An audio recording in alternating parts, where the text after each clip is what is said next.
Morning. Morning.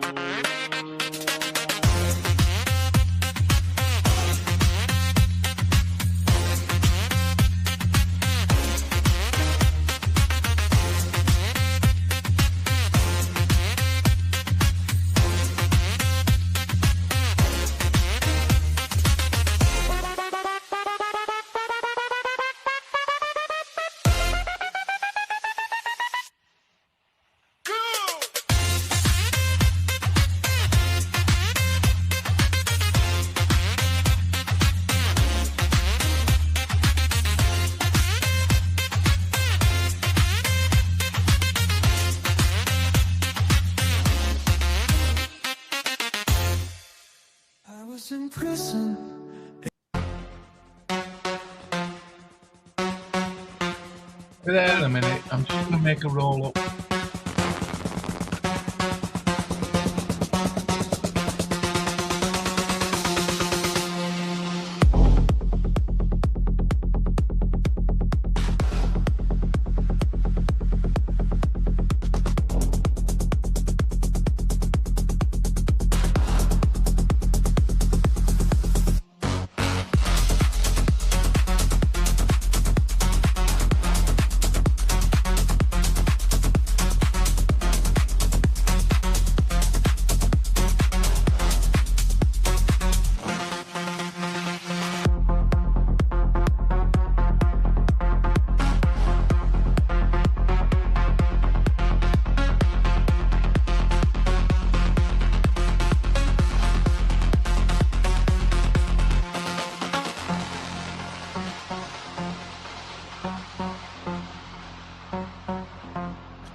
Right, morning. Sorry if the music annoyed you. Hopefully it didn't. I like it. I like the music myself. Well, I'm not even sure you could call it music. Sound effects, maybe. Anyway, hope you're having a good day. Or morning, afternoon, or whatever. It's 6:30 in the morning here, UK. I'm going to play this. It just turned up on me notifications. Interesting title, to me anyway. If you're going to find Kevin Thompson's channel, Beyond the Fundamentals, it's tagged in the, what they call that? The, not the information box. Oh, I forgot, I just remembered it. Oh, well, doesn't matter. It's underneath anyway. Just type in Beyond the Fundamentals and you'll find his channel. Gonna play this. I haven't heard this yet myself. Welcome to Beyond the Fundamentals. In this video, I want to talk about how language turns us into robots without us even realizing it, that it's happening.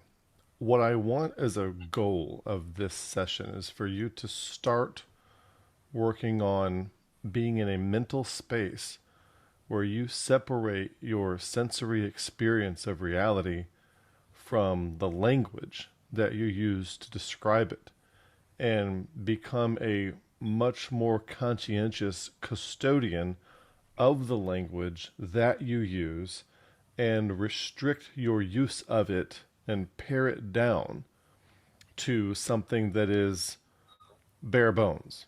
And there's a reason for this. It basically prevents deception and self-deception and a host of other problems that can come from language. There are entire subcultures that are built entirely on language that have nothing to do with lived experience or actual reality in which we find ourselves. So we're going to have to talk about the brain as a processor of information, or as a cognition processor, and how the brain and the body works.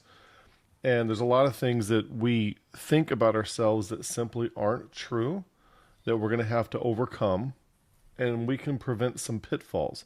But instead of just thinking of your brain as doing the cognition, it's actually better to think of your entire body as doing the cognition.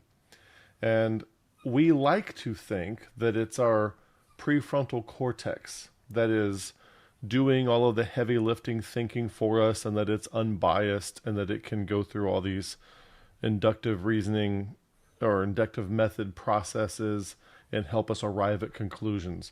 But that's just not how we operate. There is a part of you that understands that, but the way we operate is almost like there's two parts of you. There's that part of you, your thinking logical part, and then there is your pet ape, and which is your body, the rest of you, all of the rest of your brain.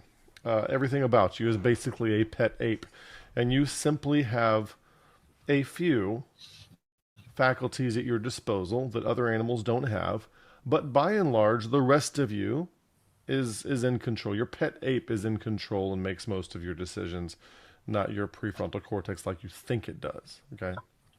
I'm saying that for we too. There are different parts of your brain, and I want to talk about where language goes. And even though this video is not about Calvinism per se, we are going to use Calvinism as an example of how this can run amok, because that's what we've dealt with on Beyond the Fundamentals channels for years now. That's the particular issue that we've dealt with. And so we're going to use that as an example, but we're not going to focus on it so much. I want everybody to listen in closely and realize that this is happening to you in all different parts of your life. Now, it's difficult for me to figure out how to present this information, in what order you should get it in. And really the best thing that I could say is that you're probably going to have to listen to this at least twice. You hear everything once, and then when you're hearing it the second time, after having heard everything else we're going to say, then things are going to start to click, and you're going to start to see things. And then after you watch the video twice and you start to go back out in your lived experience in your world and your life, and you're going to work and you're dealing with your family, you're going to start to see this everywhere. and you're not going to be able to unsee it. But this is a good kind of not be able to unsee, not the bad kind, which we're also going to talk about in this video. There are different parts of your brain. These are not labeled correctly, but as far as where they go. But there are parts of your brain that deal with episodic memory, like the episodes in which you find yourself, the perspective that you're having. There are parts of your brain that deal with procedural cognition. So episodic cognition, procedural cognition, perspectival cognition maybe is what you could call episodic cognition. And these are sensory input cognition. The prompt for this in your body and mind is sensory input, okay? You feel what velvet feels like. You smell the taste of an orange. Sensory input, okay? Now, the other part of your brain deals with semantic cognition, semantic processing, and semantic memory. These are words, and words are symbols. Now, we have to understand that words do not comprise reality. Now, the first time somebody ever said this to me, I balked against it. And I know there's lots of people out in the audience you may be hearing this for the first time, and you're going to balk against it too. But words are not sufficient containers for reality at all, okay? There's just too much going on in reality, and words are very much less than what we have in reality. Very much so. Very reductive. But nonetheless, we tend to live in a world of words without realizing that we're doing so. And there is, just think about all the animals, though, their entire existence, even some very smart animals, their entire existence lives without words as we know them, okay? So we need to understand that that's possible, and what we're going to talk about is linking up our sensory input with our words so that the words don't run amok, which is what they tend to do if they don't have a custodian watching over them as they should. Your body experiences the world through sensory processes. Language exists and functions independently of sensory processes. In other words, those things aren't connected. You connect them, but by default, they are not connected, okay? It's actually autogenerative, which means that language has a mind of its own. Now, this is cutting-edge research. We just learned this through the research of Ellen Barinholtz. And we learned about how we process language by how we were able to make machines process language in large language models such as ChatGPT, Claude, Gemini, Grok, that sort of thing. Language exists and functions independently of sensory processes. It is actually autogenerative, which means that it has a mind of its own. As humans who can run language programs, we can run the English language or the Spanish language or the Mandarin or something like that, Hangul, Farsi. As humans who can run language programs, it is our responsibility to steward our language so that it maintains reference to sensory processes without drifting or inflating away. Because without you on purpose maintaining that connection to sensory inputs and sensory processes, actual memories that you have, then the language will tend to drift. Call it linguistic drift, or if you think of language and words as money, it inflates and becomes worth less, if that makes sense. Language can refer to lived experience. It can refer to lived experience, but only if we keep it there intentionally. Without custodial limitations that we place on language, language can captivate its host with a pervasive and extensive perceptual psychosis completely under the radar of the host's awareness. The human brain has separate, distinct physiological regions and components that deal with perception and procedure versus the parts that deal with semantic processes. And here's the frightening part. The semantic regions do not exchange information with the sensory regions. They don't talk to each other. They are self-referential, and that's a potential problem. You must consciously do that yourself. In other words, you must connect your sensory inputs to your language processing. You have to do that with your executive function of your brain. And if you do not do that, the semantic region will run off on its own and do its own thing. This has the function over time of making you feel completely disconnected from the world in which you find yourself. This is not a time to think of this moralistically good because, oh, we're in the world but not of the world. That's not the kind of thing that we're dealing with here. Those type of Bible verses. By the way, speaking of Bible verses, for all of you stage 3 moralistic splitters out there who are watching, I do have an entire slide full of Bible verses coming up for those of you who are going to be like, I listened for 5 minutes. I didn't see any Bible verses. Okay, I got Bible verses for you, people. Okay, so relax. Relax, they're coming up. This has the function over time of making you feel completely disconnected from the world in which you find yourself. Maybe you know somebody like this, somebody who is maybe in their 60s or 70s, maybe 50s, I don't know, who is at a place in life where they have no real agency. They can't really be effective and do a whole lot in the real world because they've spent so much time living in fake fantasy proxy worlds. Now this is, okay, I already said this, but this type of disconnection from the world, like it serves as a proxy.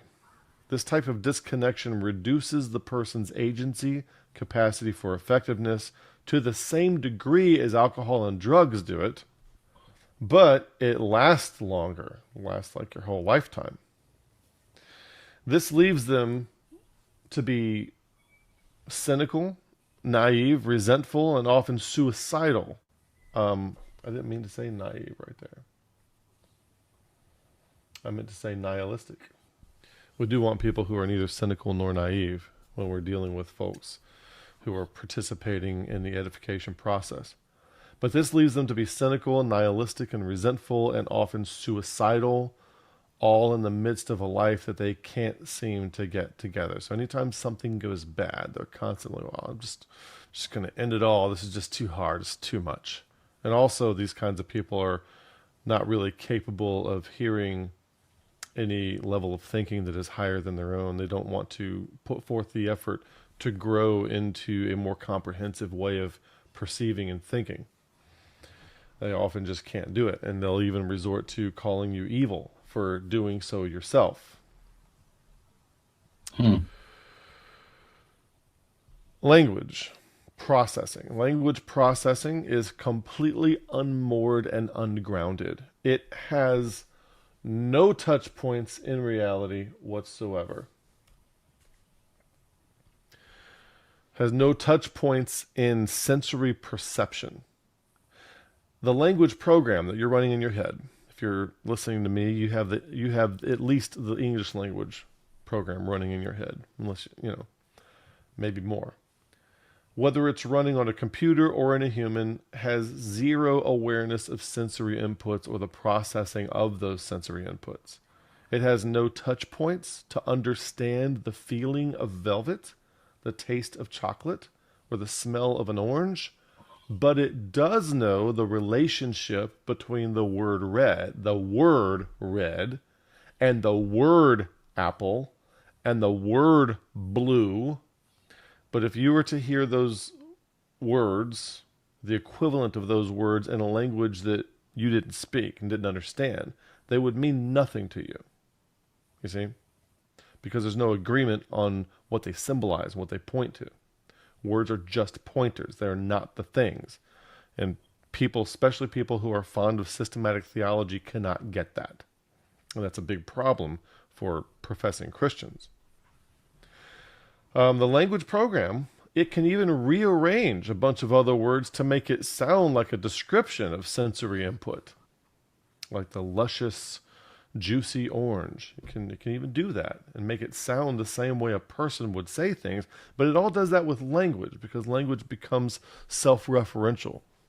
So I have these images of, on one side, on your left, you should see a whole bunch of different things that you could experience. There's houses, cars, the beach, water, people, relationships, family, cities, spaceships, planets. These are all things that you could see and look at, and you can actually experience with your senses.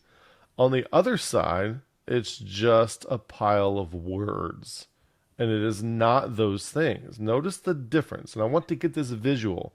I created several of these using AI, several pictures like this, because I want this visual to stick in your head of the difference between sensory input and words. They're two different things. Here's another one where you have sensory inputs on one side and just a pile of words on the other side. And then I have 4 more of these things. You have things or representations of things that could be sensory inputs on one side, and then just piles of words on the other side. And if you've ever, my background is fundamentalism, fundamentalist Christianity, and we have mistaken the piles of words that we get in our systematic theology for reality. We've mistaken it, and that the pile of words is not the reality. It's not the sensory input that we have, and we have to understand also that the sensory input version of reality can be experienced even if there are no words to go with them. We'll talk more about. You say, well, what if? Stop trying to negate everything that I say. I only make this content to help. There's a reason I'm saying it. And if your first instinct is to negate what I'm saying, you're the person who needs to hear this the most. Okay? So stop doing that. So of the 3 different types of memory or cognition, you could call these episodic memory, procedural memory, or semantic memory, or episodic cognition, procedural cognition, or semantic cognition. And we could read the scientific descriptions of these if we wanted to, but what I really want to get to is that these are all take place in different parts of your brain, like physiologically, different parts of your brain. And episodic and procedural memory, they are both, let me pull my pen out here. These are both interactive. Okay, they directly interact with your sensory perceived world around you. Okay? Here, cognition interacts with the environment and experiences directly through embodiment. And that's the truth for both of these, okay? But instead of being interactive, like directly interactive, semantic cognition is mediatory. In other words, it comes between you and reality. It represents reality for you. There's a swimming pool not far from me right now. I could actually go out there and look at the swimming pool and experience it that way. I can hear the water in it. I can get in it. I can touch the water.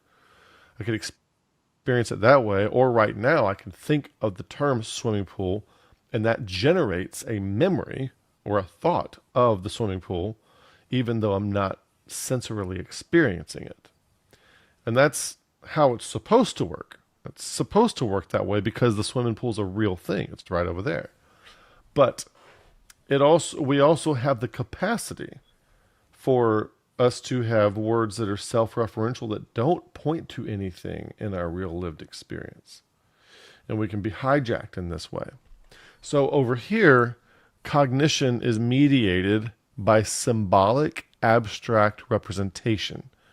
Language serves as the proxy between the entity and reality, and it is necessarily comprised of much less than reality. All it is pointers to reality, potentially for both scaling and reduction. And don't get me wrong, I'm not against language. What I'm trying to advocate is being a custodian of it.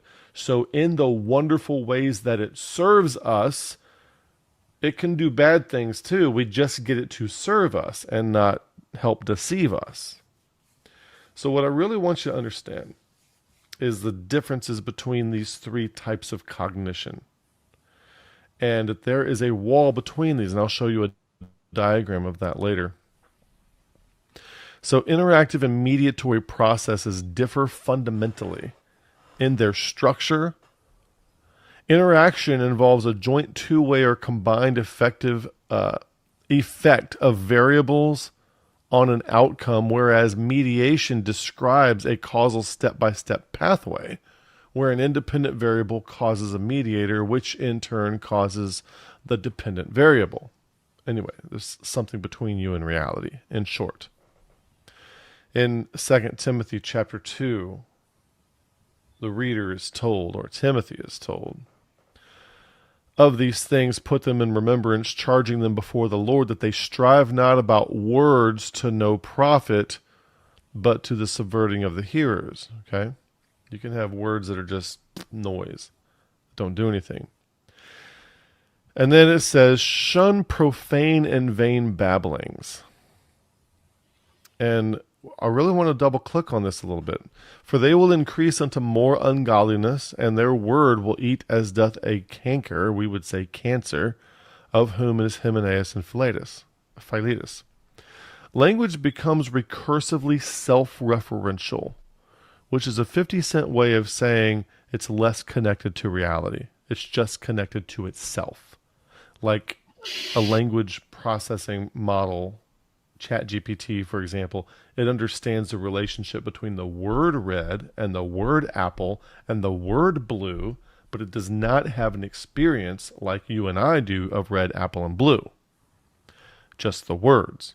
So profane and vain babblings, in this case, from this perspective that we're talking about today, would be word sets that are self-referential and don't have any touch points in sensory perceived reality in which we live.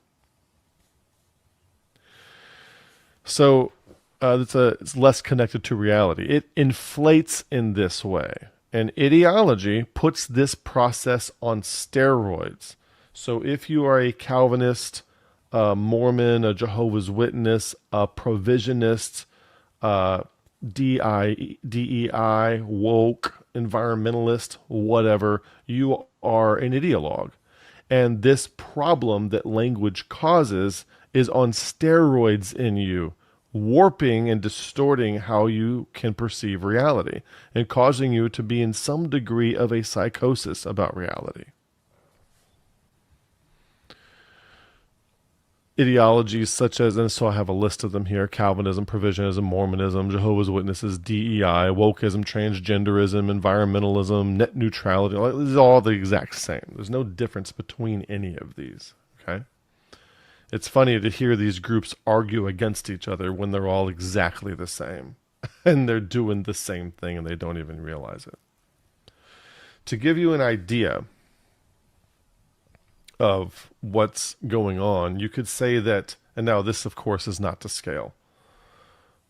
You've heard of the the comparison of a BB in a football stadium. Well, this is more like a BB in a galaxy. Okay, reality is huge. So this large circle out here represents reality, and this small circle, even though it should be much smaller, this smaller circle represents what language can deliver to us about reality. Okay. Now language, and I have a slide that says this later, it is an enabler and it's a limiter. It's an enabler and it's a deceiver. Okay. It's less deceptive if we understand its limitations and don't overestimate what it's doing for us, and don't confuse the thing for the words. When I was a fundamentalist Christian, we basically thought that believing things when worded correctly, affirming them to be true, counted for something. And it doesn't at all. It doesn't count for anything. So inside this little circle is language. That's where language lives, and reality is much bigger than any language. And that's why it's helpful to be familiar with several languages, because some languages have aspects about reality in them that yours might not have, that English might not have. like the different words for knowing in German and French, for example, which we don't really have in English without adding adjectives to them. Okay, so there's different languages can be helpful to give you an idea of how much a language can be missing. You start to get a feel for it and a taste for it. Now, inside that small language, now this should be also infinitesimal, but I have to put it somewhere on a slide. I'm limited to the size of this slide, but also from within the galaxy of language, the BB of ideology. So your Calvinism, Provisionism, your Mormonism, your transgenderism, all your ideology is just a small subset of the language that's available to you, which is just a very small subset of reality. Should never confuse language with reality. Never do that. Language itself is an autonomous information system. Those are not my words. Those are precisely the words of Elon Barinholtz. But I am adapting this to what I'm trying to say about ideology here, and I'll show you a slide with some of these names on there. Language itself is an autonomous information system. Once in place, once you learn to talk, once in place, it functions on a predictive autopilot. Language can only represent reality in a vastly reduced subset of information, and language can be very incorrect and wrong and misleading, which is why it makes it easy to lie and mislead people. So it suffers from both insufficiency to represent, and it has a surmountable integrity gap. If the things that it gets right, in the things that it gets right, it has much less granularity and resolution than the reality to which it points. In the things that it gets wrong, there is no limit to how misdirectional it can be. An ideology like Calvinism or Provisionism just takes the language that already exists and simply sets extra boundaries on the zones of allowable thought.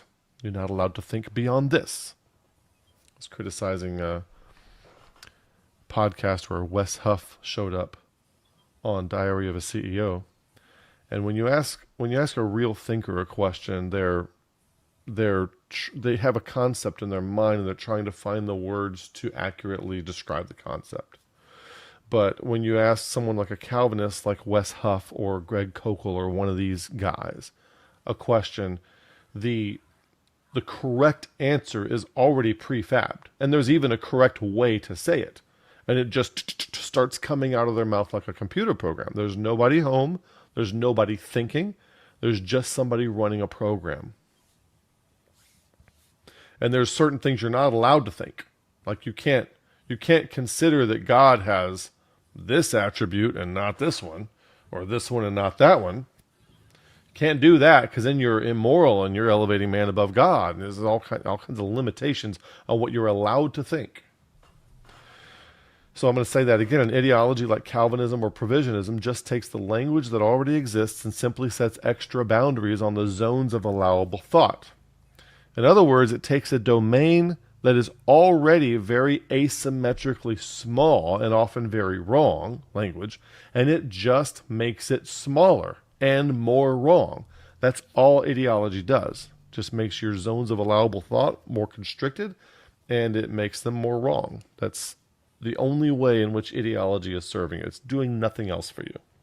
Of all available words and languages, ideologies like Calvinism unnecessarily and arbitrarily reduce the available language and its capacities down to an extremely narrow subset, effectively creating a sub-reality psychosis in the world perceptibility of its captives. This is all done for moralistic reasons with no epistemic merit. And no, this is not what Jesus meant by narrow is the way. Something very different. Because of language, your mind can be hijacked. Because you operate in a realm of language, I can actually use language to hack you. I can say a few words to make you think of a pink elephant. Don't think about a pink elephant. Or focus on your big toe. I can also say a few words that draw your focus and attention to a particular thing. I can hold up a sign with one word on it which you cannot avoid reading if you look at it, and once seen, it cannot be unseen. In the same way, your mind can be hacked through language to think of certain concepts, functions, and structures associated with carefully curated set of vocabulary. People subjected to this kind of indoctrination are not able to unsee what was planted in their mind. Unseeing takes a great effort, and the residual artifacts of indoctrination are never completely gone. This is the reason that even many staunch anti-Calvinists still retain unwitting Calvinistic premises in their semantic processing and framework. It's nearly impossible for the individual to know what it is that they cannot unsee because of how it works. This Calvinist posted something online, and I actually just saw this today, and I'm like, this is a perfect example to include in this slide deck, because they have certain words that Calvinists always use.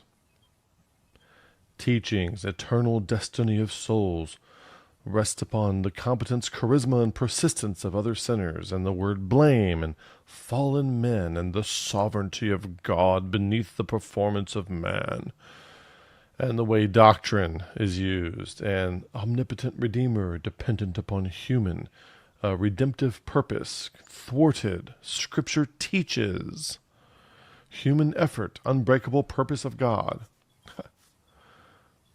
When a human, think Jordan Hall, for example, we've had him on the channel. When you ask Jordan Hall a question, he pauses and thinks, and he's got a concept in his mind, and sometimes that concept is visual, like some kind of geographic shape or a process, or maybe it's an analogy or an example from Greek mythology, something like that.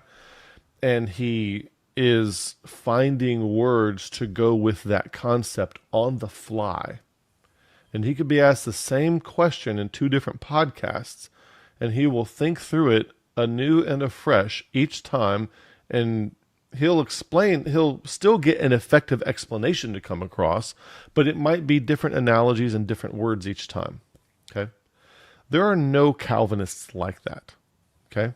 With Calvinism, there's nobody that's envisioning the way something is and trying to find words to go with it. There is a correct way to say things, and that is it. It is completely linguistically encapsulated, and it has no touch points in reality at all. When a thinking human talks about something that has been carefully thought through, there are pauses and evidences of cognitive processing as the person converts the concept into the form of words, which are often novel and bespoke to that specific conversation or that specific dialogue. But when a Calvinist talks, there are predictably very specific words and phrases and terminology classes that appear again and again, nearly verbatim. It's like you don't need any particular Calvinist to do the talking. Any Calvinist is running the same program. There's nobody home. There's no soul in the body, okay? And I'm not saying they literally don't have a soul. What I'm saying is that everything that makes them human is dampened down by the presence of this ideology that's running a reductive language program. There is no sensory processing to which the person is attempting to match their words or map their words.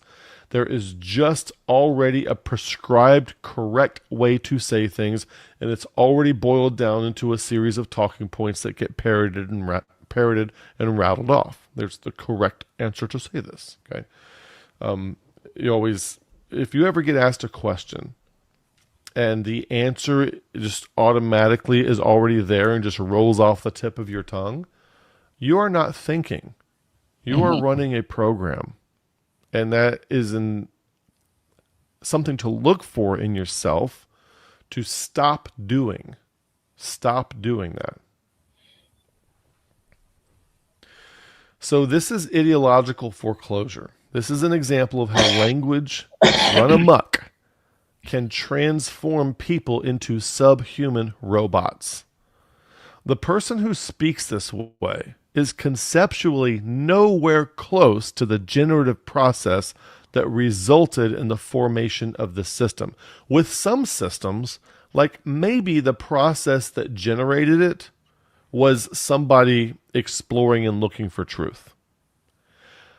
For example, whoever, I don't think Darby invented dispensationalism, and the reason I don't think that is because I'm not stupid, okay?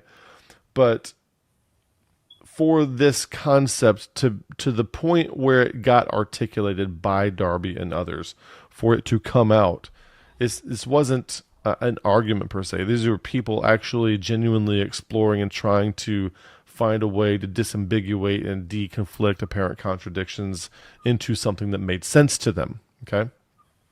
And so as something that can be considered and not emotionally identified with, it can be a useful tool for that. Even Calvinism can be a useful tool for that as long as it's not emotionally identified with and you can take the glasses off as soon as you put them on. But Calvinism did not originate in an earnest exploratory way where somebody was trying to find truth. We have videos on the origins of Calvinism, but setting aside the fact that Calvinism was not formed through exploration, it was formed, I don't know why I just can't seem to talk. Can't seem to type these days at all, and I certainly can't proofread my own stuff. It was formed through antagonism and opposition to something else in a rivalrous dynamic, which means that it's originally a product of someone's amygdala, part of their brain, not an earnest or unbiased explorative effort of someone's prefrontal cortex. I mean, setting that aside is the point. But even if a system of theology was generated in a not terrible way, like Calvinism was, terrible way to come up with a system of theology. Even if there's an earnest way to come up with a system of theology, the people who are later just memorized, repeating the talking points, you don't ever want anybody doing that. Sometimes people ask me questions about how I see things. And I hesitate, not because I'm trying to dodge or be wishy-washy, but I'm not in the answer. I'm not in the business of providing answers and giving you certainty or setting myself up as the guy that has answers. What I'm trying to avoid is saying something clearly that I see and then other people start repeating it, not having seen it. I don't want that to happen. So there are some things that I don't say to certain people because if they believe me, it'll actually be worse for them.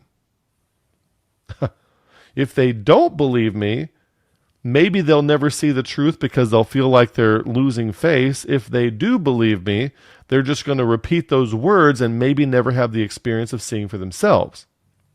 Neither one of those are good. And I don't need to convince you of anything. I don't need you to believe any particular thing. You believe what you want. What I do want you to do is share your perspective.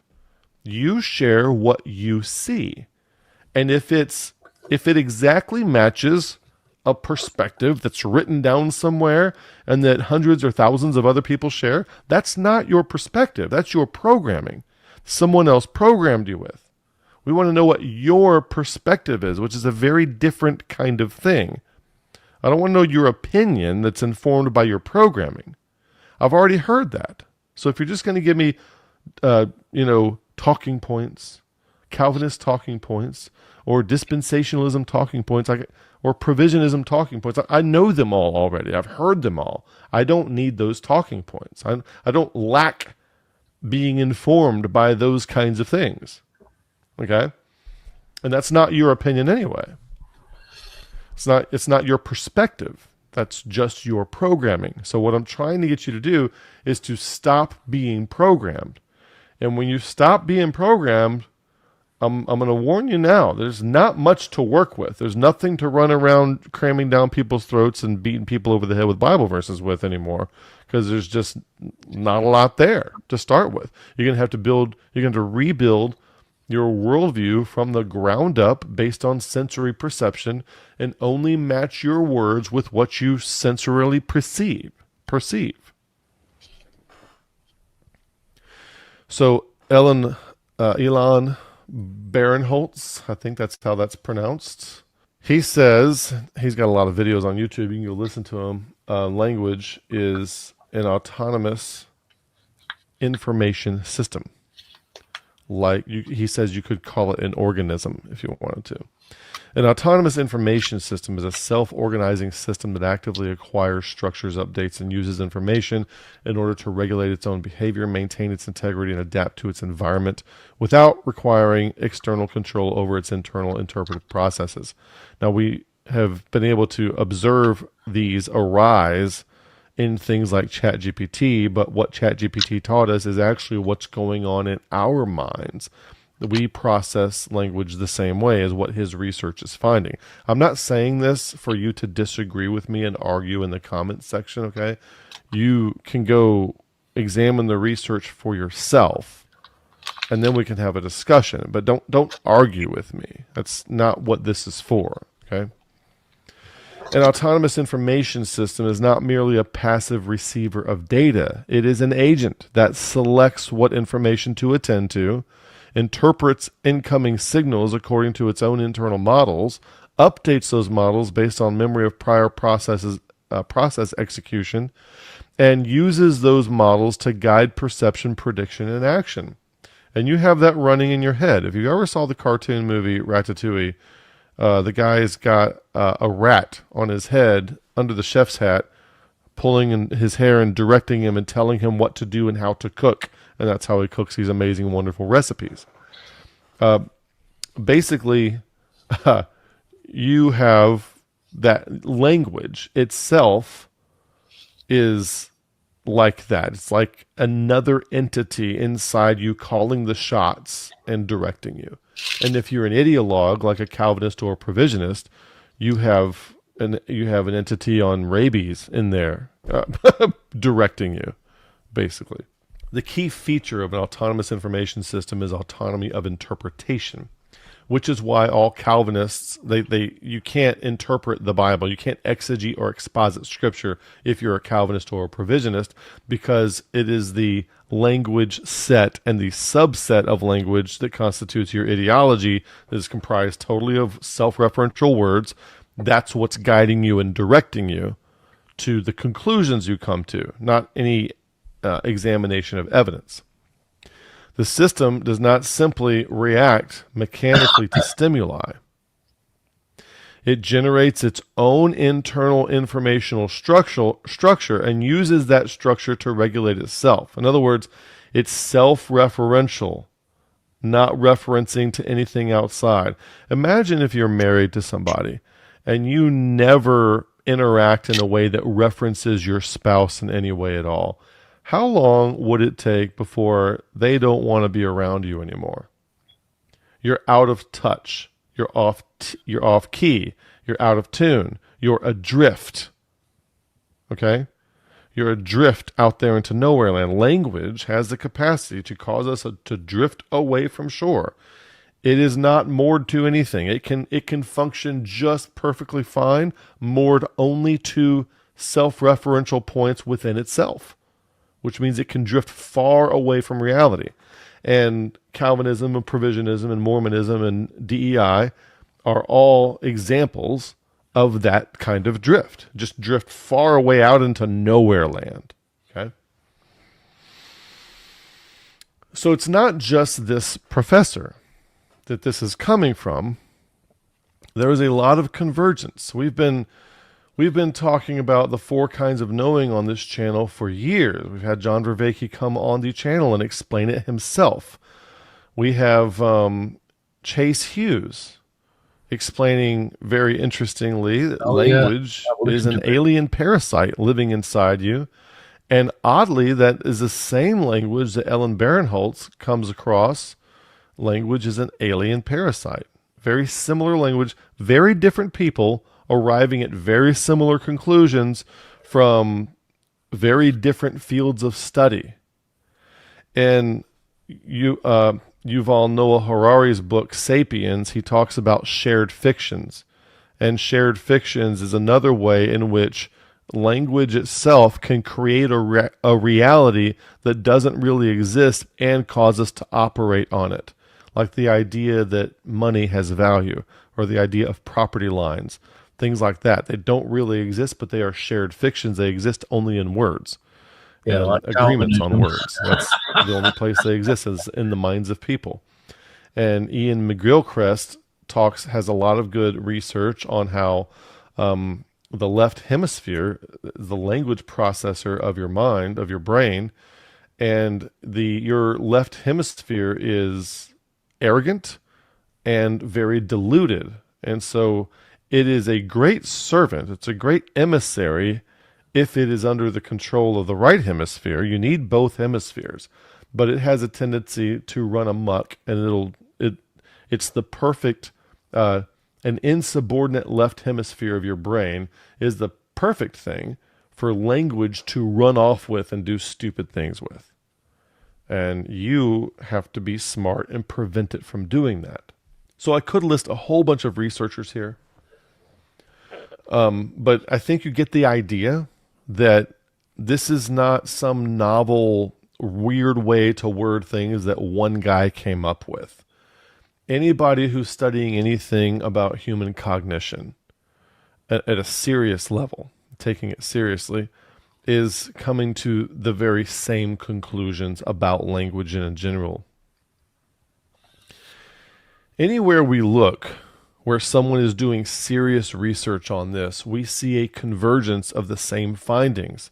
Language is an enabler. It helps us to do amazing, great things and coordinate very complex projects and build buildings and spaceships and everything else. But it's also, to a much greater degree, and for many more people, a deceiver and a reducer. Something which is supposed to just be a tool has tricked us into seeing it as our entire reality.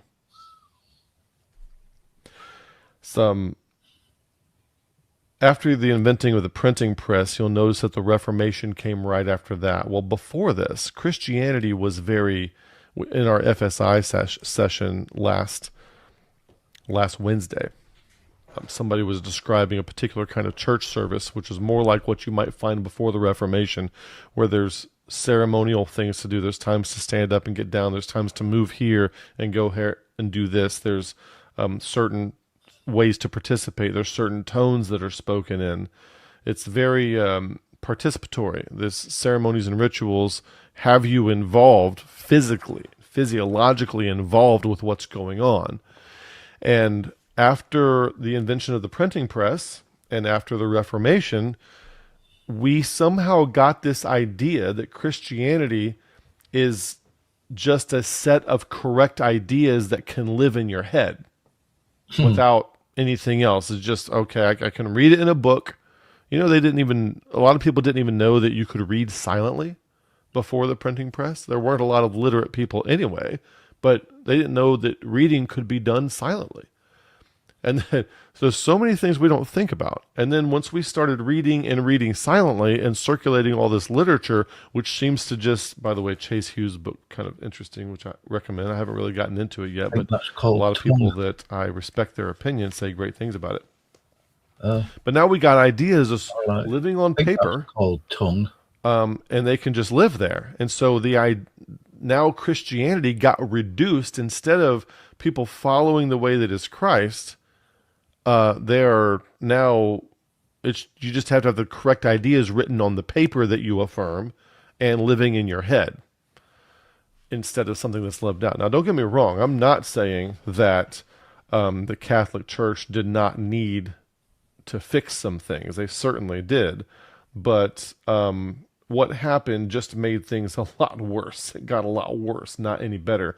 And then, stupidly, the Catholic Church followed the trends of the Protestants and started doing things their way. They had Vatican II, they produced their own Bible, they revised their catechism. They started falling for the propositionally normative lie, even more so than before.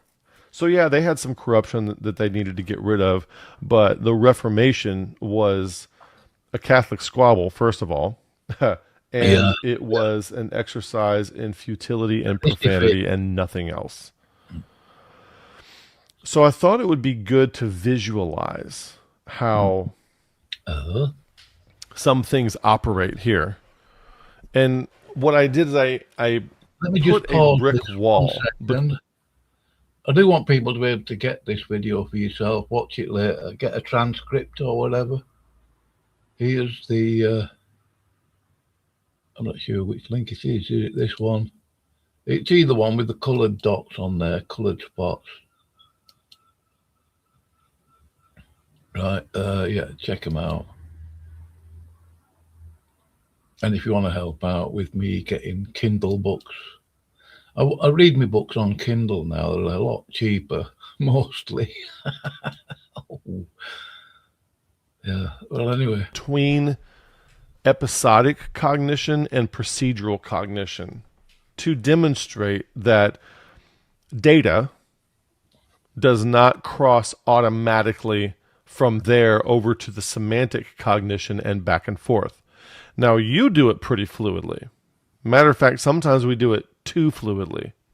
You look at this strange object over here. If you want a reasonable, I mean, it might sound a bit peculiar, but if you want a reasonable definition of semantics, I've got one actually, not an exhaustive one. Get a thesaurus and look at all the different words you can use in place of others. And instead of seeing this bizarre object, like one of the things that Chase Hughes tells you to do in his book is, or actually in his video that's talking about the book, is to pick an object in the room and look at it and try your hardest not to name it. Don't think of what it's named. And how we can get hijacked sometimes. So I'm looking at this object. Oh, that's the toilet bowl cleaner brush over there. That's what that is. But what is it really without you labeling it and without thinking of the function of it and that sort of thing? The language program running in the mind is completely unaware of the interactive experience-based areas of memory. It's completely unaware of all that. There's a brick wall between there. It's just thinking of the relationship of the words to each other. And that's the program that we're running in our heads pretty efficiently, and probably a little too good because it runs amok. The degree to which it is informed must be intentionally curated. Humans must be intentional custodians of how much their semantic processes are informed by experience. By default, the semantic processes are siloed.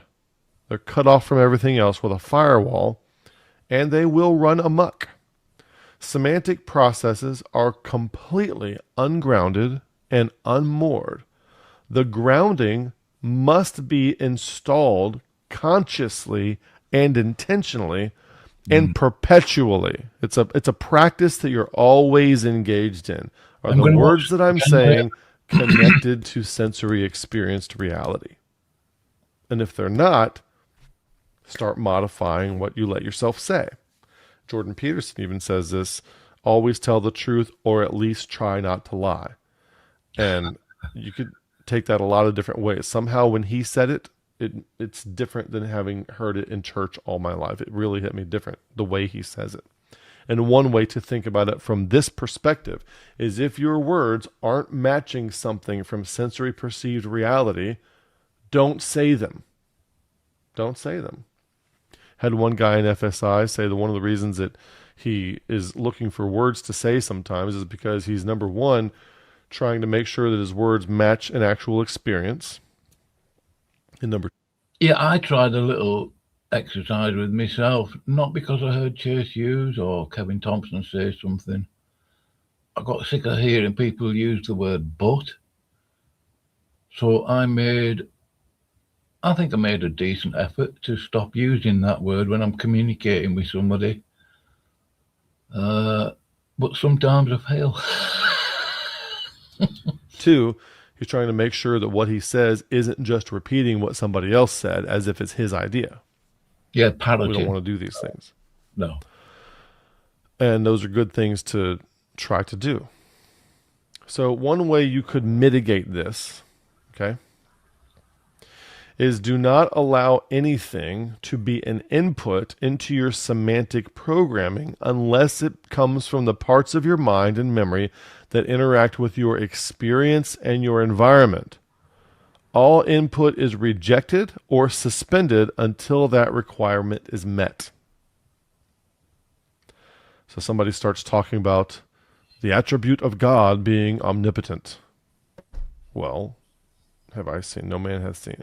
Have I ever seen God? Have I experienced God physically? Do I have any basis by which I could make this claim that God is omnipotent? Yeah, I've opened my Bible and I've read that, but I can say I read those words in the Bible, but what else can I say about them? Actually, I have not, doesn't actually use the word omnipotent. But you can say what you have read in the Bible, fine, but you would say it in a sense of, well, yeah, that's what I read. Now, what claim are you going to make about it? You don't need to make one, you see? You don't need to have an opinion. You don't need to have a belief. You don't need to make a claim.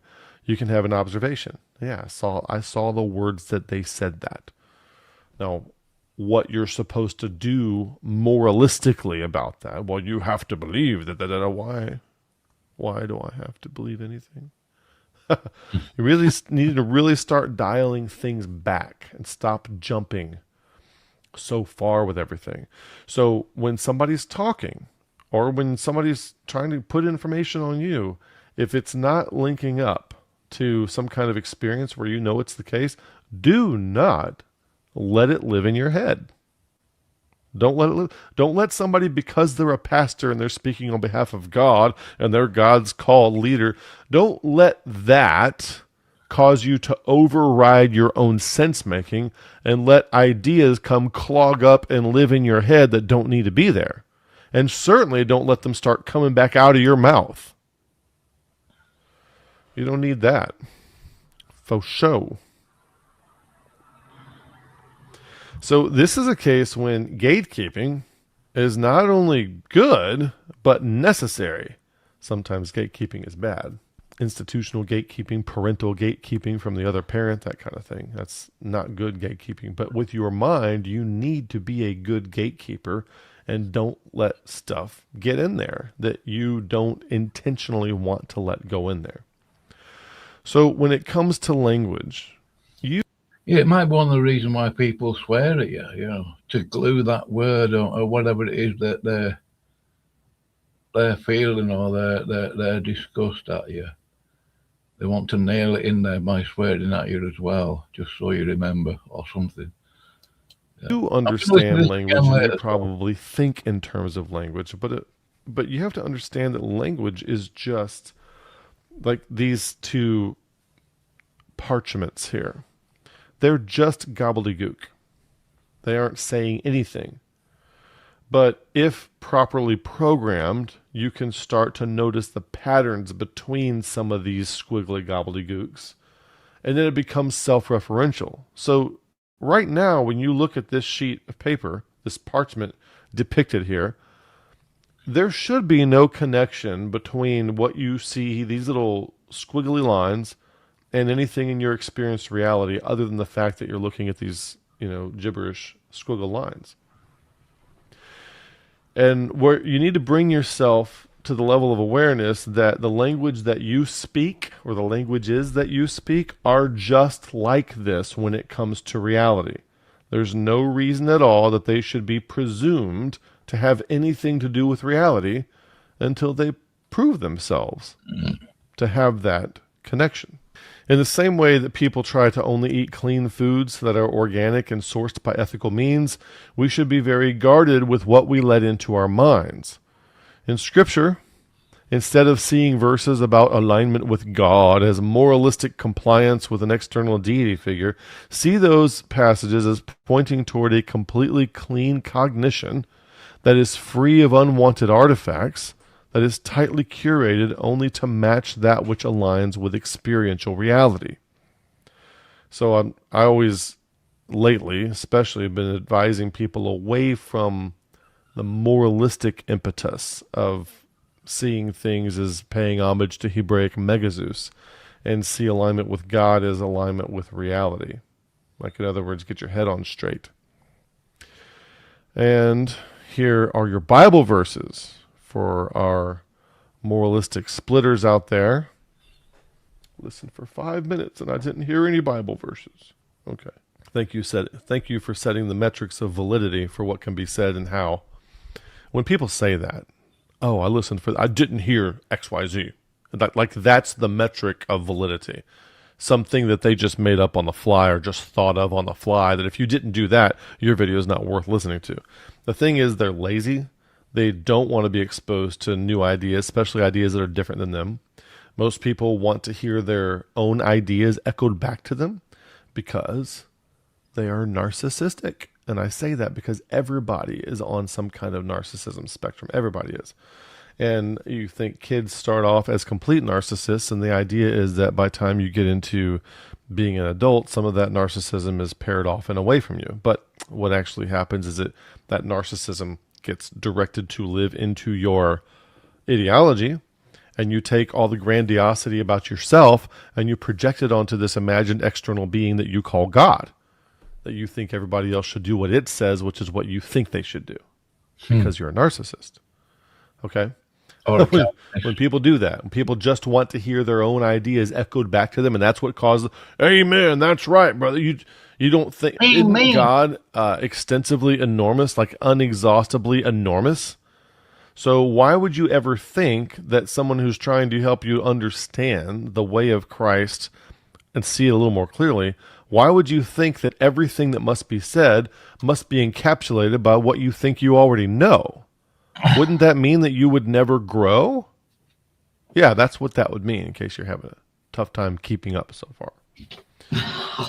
So don't be like that. In Romans chapter 5, there is a word, experience, and it's easy to read past some of these passages and be like, oh, tribulations, patience, experience. I mean, we don't really think about these things.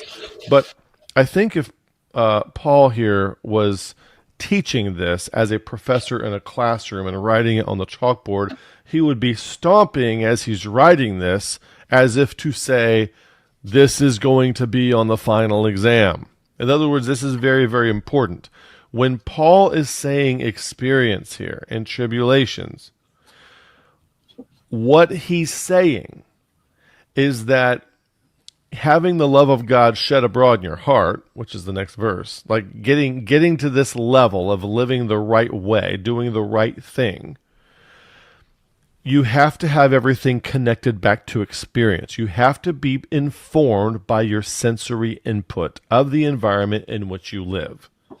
So your experience and your tribulations have to inform you, and you could see your experience and tribulations as a mechanism that should help you form the boundaries of how you let yourself use language. Otherwise, your language can run amok, and before you know it, you have things like systematic theology, the most profane thing that could possibly exist. And we don't want that kind of thing. In Hebrews 5:14, by reason of use, have their senses exercised to discern both good and evil. So what's being advocated here is for your sensory inputs to be included in your sense making. You need the sensory input information. You can't just have an ideology that's self-referential to its own words up here guiding you. It's got to be tied to senses, experience, tribulations, real world, tangible touch point kind of stuff. 1 Thessalonians 5:21, prove all things and hold fast that which is good. 1 John 4:1, believe not every spirit, but try the spirits, whether they are of God, or as we might say, whether or not they match reality. Philippians 4:10, that ye may approve things that are excellent. Romans 12:2, renewing of your mind that ye may prove what is that good and acceptable and perfect will of God, or what is the flow and direction of reality in which we live. Ephesians 4:14, that we be no more children tossed to and fro, carried about with every wind of doctrine. Had a guy send me a message just the other day. They're done with this church, and now we're in this other church, and we don't think they're Calvinistic, but he might be. Like, tossed about with carried to and fro with every wind of doctrine. What is being carried to and fro with every wind of doctrine? That is, you have formed your worldview based on an ideology that is comprised entirely of language, or composed entirely of language, that is self-referential. And the reason I'm going to join this church, I'm going to be a Sabbath keeper now, and I'm going to stop being a Calvinist, I'm going to do this, all this stuff going on, is because you live in a fantasy land made of nothing but words, and you just have to arrange all the words in the right order. And that's the world you live in. There's nothing touching back to your experiences and your senses, like Romans 5 and Hebrews 5 are talking about. And 1 Thessalonians 5. I mean, we could do a sermon of the fives here, it looks like. Colossians 2:8, beware lest any man spoil you through philosophy or vain deceit. Philosophy is not inherently a bad thing, but philosophy that lives only in words is what to watch out for, after the tradition of men. And we don't want that. Philosophy simply means to love wisdom. And if the Bible advocates anything, it tells you to love wisdom very clearly, okay? So philosophy itself isn't bad, but deceitful philosophy is language run amok. Proverbs 14:15, the simple believe every word. But the prudent man looketh well to his going. Pay attention to your environment and your experience and your senses. Don't just believe the words that these nonsense people are telling you. James 1:3, the trying of your faith works patience. Let patience have her perfect work. Okay, that stuff, those experiences that you're having. John 7:17, if any man will do his will, he shall know of the doctrine. Doing comes before knowing.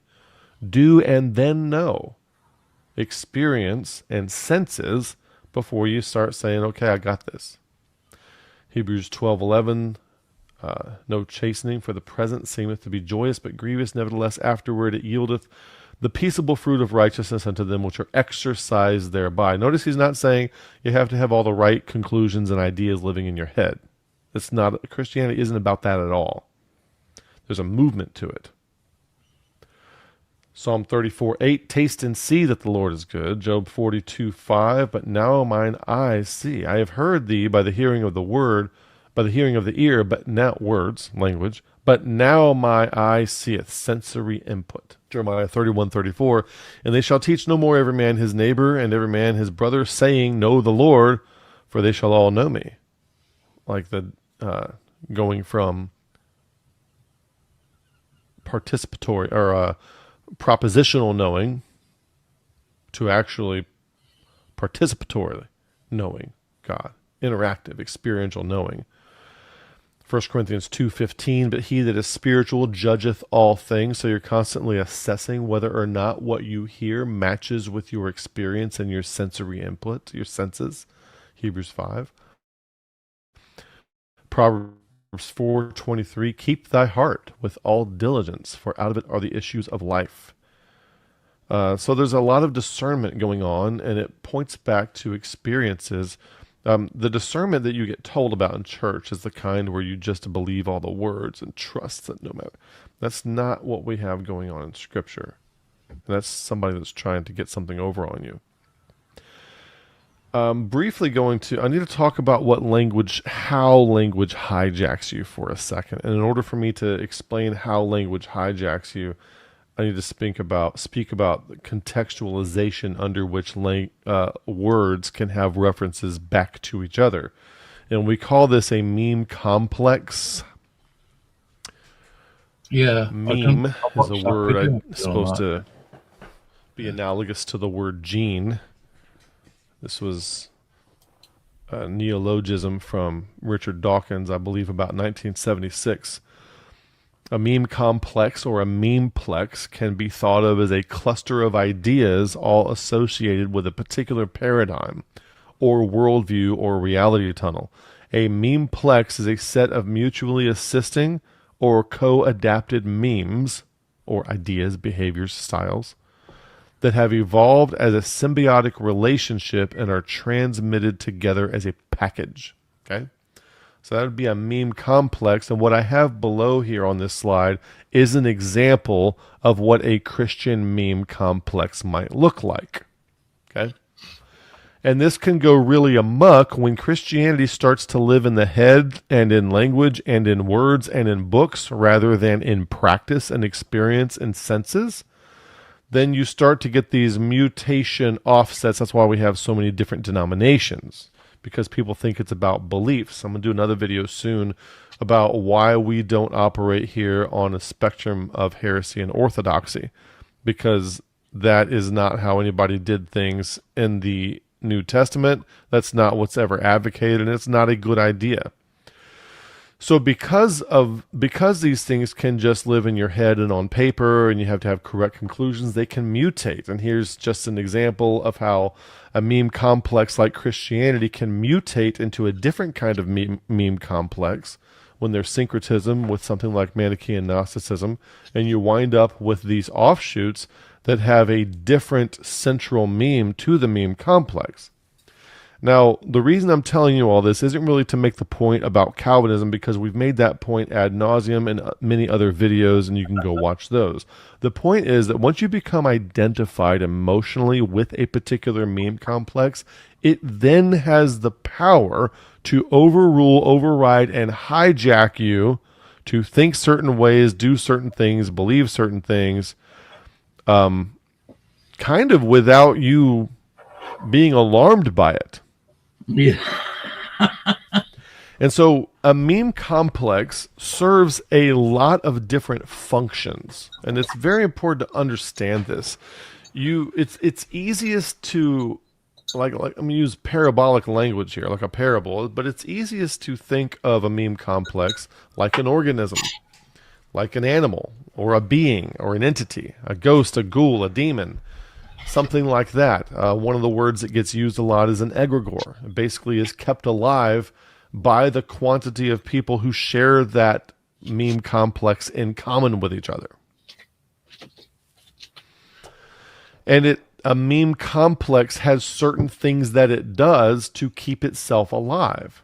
And now, this is real small print, probably difficult to see. You can screenshot that if you want to. And I took away some of the examples so that I could make the font a little bit bigger so that you could see a little bit more of what we're talking about.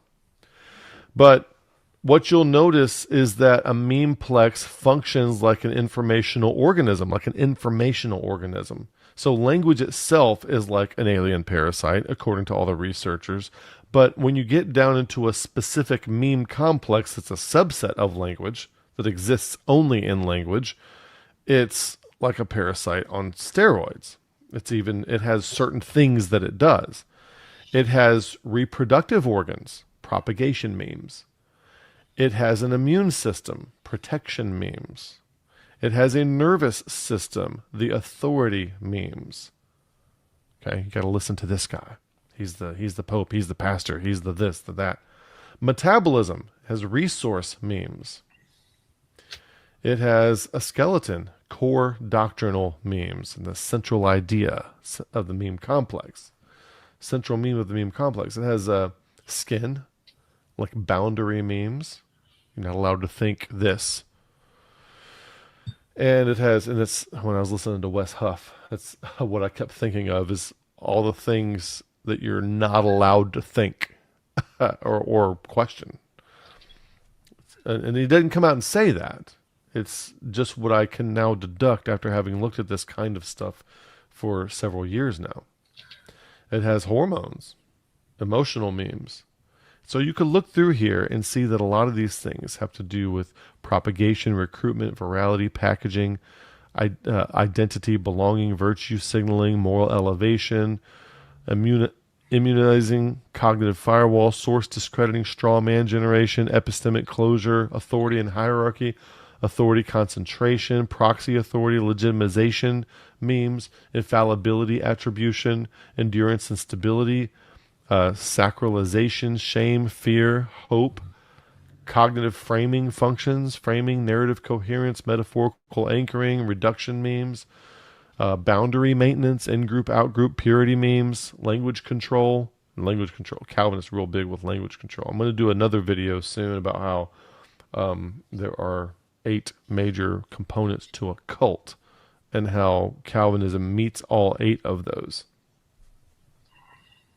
Adaptive evolutionary functions, mutation, assimilation, rebranding, psychological regulation functions, anxiety reduction, meaning provision, status allocation, guilt management. I hope as I read these off, like anxiety reduction. Some people, it just gives me peace knowing that God chose me because I would never choose him. What do you have there? You have virtue signaling. You have self-deprecation and false humility, which is another kind of virtue signaling. And then you have anxiety reduction. I'm just safe in the arms of Jesus because he chose me. And so people think that because an idea gives you assurance or reduces your anxiety, that makes it true. There's nothing about it. Is nothing about an idea serving in that function which necessarily makes it true. I hear people say things all the time. Back when I was a Baptist, you don't have any assurance, brother. You got to give your people assurance. Assurance is not mine to give. How do you give it to somebody? Meaning, provision memes, status allocation, guilt management, suppression functions, silencing, excommunication, information. You should be familiar with all these. If you spend any time within Christianity, you've seen all these, okay? And meta-level control functions, self-sealing memes, recursive justification memes, transcendent legitimization memes, acceleration functions. Let's do this faster. Crisis exploitation, enemy amplification. These guys are the devil. He's New Age. He's a cult leader. They're Gnostic. Like a parasite extraction functions, resource extraction, time capture memes, repetition, ritual, transgenerational, internal reinforcement, childhood indoctrination, traditional appeal memes. So what I want you to envision is that every one of these is like a vehicle. It's like a vehicle, and you don't know what the payload is, but because the vehicle is infallibility or proxy authority or a belonging meme or anxiety reduction, because it comes in that vehicle, we accept the payload. We accept whatever is loaded inside the vehicle, and we don't know what's loaded inside the vehicle. And basically what an ideology can do, it can make you like Jericho, where the walls have crumbled down and anything can come in, and you're just letting everything in. Everything's coming in. So maybe you have a gate, maybe you don't. Maybe your gate has crumbled, the walls are crumbled. In this particular image, we have like a hole where the gate should be, and people are coming in and out when they're not supposed to. And all of these little different meme complexes that we were just listing, these are all vehicles that are trying to come to get into your city, the city of your mind. And because they're packaged in that pretty vehicle, they make it in. And you don't actually get a chance to evaluate what was said. Oh, just knowing that God chose me just gives me peace and helps me relieve anxiety, and I have assurance and the peace that passes understanding. So you're going to, because the vehicle of assurance and alleviation of anxiety, that's the vehicle that makes you feel good. But the Gnostic doctrine of election, which isn't found in Scripture and has no epistemic merit. Now, the doctrine of there is election in Scripture, but it's not Manichaean, Gnostic, Calvinistic election. That's not scriptural. And so because something alleviates your anxiety, you let it in. There's no evaluation of whether it's true or not. We call this NERC on our channel, non-epistemic ranking criteria. Yeah. Because it makes you feel like part of a group. Because it An makes you in-group, feel yeah. pure. Oh dear. Okay, because it makes you feel connected to the proper lines of authority. Now, these all happen at the level of your pet ape. If someone were to sit down and talk through these, you would either revise what you're doing and maybe stop being so deceived, or your pet ape would prompt you to generate a whole bunch of post hoc rationalizations for why it's correct that you're doing what you're doing. You see? Those are your two options.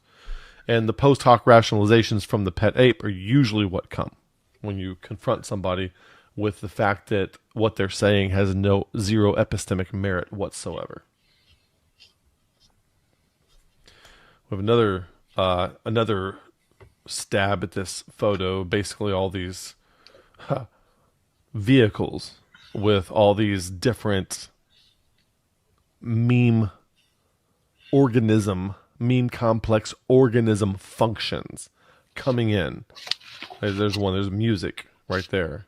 Because, the music, it changed keys. I felt God.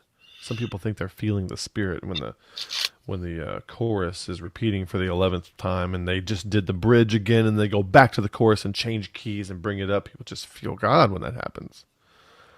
You're not feeling God at all. Okay? Now, that's fun, and it feels good, and I get it. Infallibility, moral elevation makes me feel better. Because I'm more humble and I don't brag like you do. Moral elevation, discrediting memes. These things come in on these vehicles, and you let payloads in that you haven't inspected. You don't know what's coming in on these payloads. And I keep saying this over and over again because I know that there's people who are hearing this who are just not clicking for you. You're not getting it. And I'd like you to get it. And one of the big ones is certainty. If somebody can deliver the answers. I've got the answer to the question. We're in the question answering business. We're in the explanatory power business. And that's what all the churches have reduced themselves to. They've all reduced themselves to trying to prove that they have the most explanatory power and that they answer all the questions correctly. And that's how the Mormons get the Baptists out of the Baptist churches. That's how they all do it. And that's a big one because something can make you feel like you have certainty, which is so easy to hijack in your pet ape. You go with it. Shame is another one. But that certainty one. Oh, the certainty one. The feeling of certainty feels really good. If I can continually deliver the feeling of certainty to people, they will always make their minds available for me to program in the way that I like. And like Paul says, I speak as a man. I'm speaking in terms of like a Calvinistic pastor, one of these narcissistic, toxic leaders. If I can, and that's basically what's going on. As long as they can keep you feeling like certainty is being delivered to you on schedule, you are open for them to program. And you can't stop it. There's nothing you can do about it. That's why this channel exists, to help wake you up to this reality and stop being programmed by other people. So what do? Say, Kevin, all right, I got it. What do I need to do now? 2 simple things. Number 1, simple. Don't say anything that lacks a direct referential correlate in lived reality. That's it. Don't say anything. Well, I'm going to get up here and I'm preach a sermon. I'm going to say all this stuff. I'm going to use a systematic theology. Don't. Just don't. Shut your mouth. Don't say anything. And why? Because you could be self-deceived, don't think anything that lacks a direct referential correlate in real life. Just don't. So you're going to have to practice this, and you're going to have to get better at it, and it's going to take some time. Okay? You can't just listen to this video and be like, "Oh, God, that makes sense. I'm out of here," and never think about it again. You have to put some mental energy in this. You have to make this part of your daily meditations. Okay? Number 2, what we could call minimalism. You want to have as few of these things as possible. Have as few opinions as possible. Know what your axioms are. We tell people axiomatic awareness and axiomatic minimalism. It might be worth trying to saying this just so you can see it. Put axiomatic awareness on here because people don't know what their axioms are. Irreducible. What are your axioms that you operate by? And if you're a Calvinist, you're going to start listing the tulip. No, those would be derivatives, okay? You don't understand epistemics. Okay, your axioms are the base minimum things that you must presume to be true in order to move forward with making sense of your environment. Exists. For example, scientists must have the axiom that the universe has some kind of intelligible consistency to it so that the results produced by studying it are reliable. There's some kind of consistent intelligibility to the universe. You must presume that there's some kind of consistency there. You're not going to measure gravity 1 minute and it's completely different 2 minutes later. And if it was, there'd be some kind of explanation for it because there's consistency. That's a presumption, okay? So the 4 axioms that I always told people before, if you're a fundamentalist Christian, your axioms would be something like God exists, God can't lie, Scripture came from God, therefore Scripture's true. Those would be your 4 axioms if you're a fundamentalist Christian. Now, those can be problematized too, but that's the baseline to where you get back to where any of those 4 things, trying to explain them would be circular, so you kind of have to take them as a given, and then you move forward from there.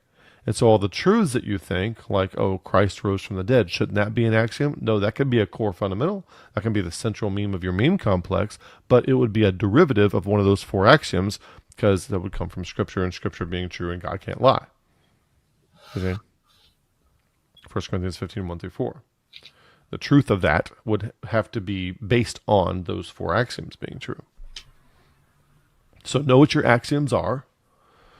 Practice axiomatic awareness, axiomatic minimalism, and then I thought about doing a separate video on this altogether. I might chop this off as a little short video, but have as few beliefs as possible and make as few claims as possible. You don't have to have any beliefs. You don't have to have any opinions. You don't have to make any claims. Just sit there and breathe for a while. Try it. I'm not having any. Just try that. Like, who was it? I can have as many as 6 complicated opinions before breakfast or something like that. Some kind of Cat in the Hat, Dr. Seuss thing. But try sitting there and be like, I don't have any opinions.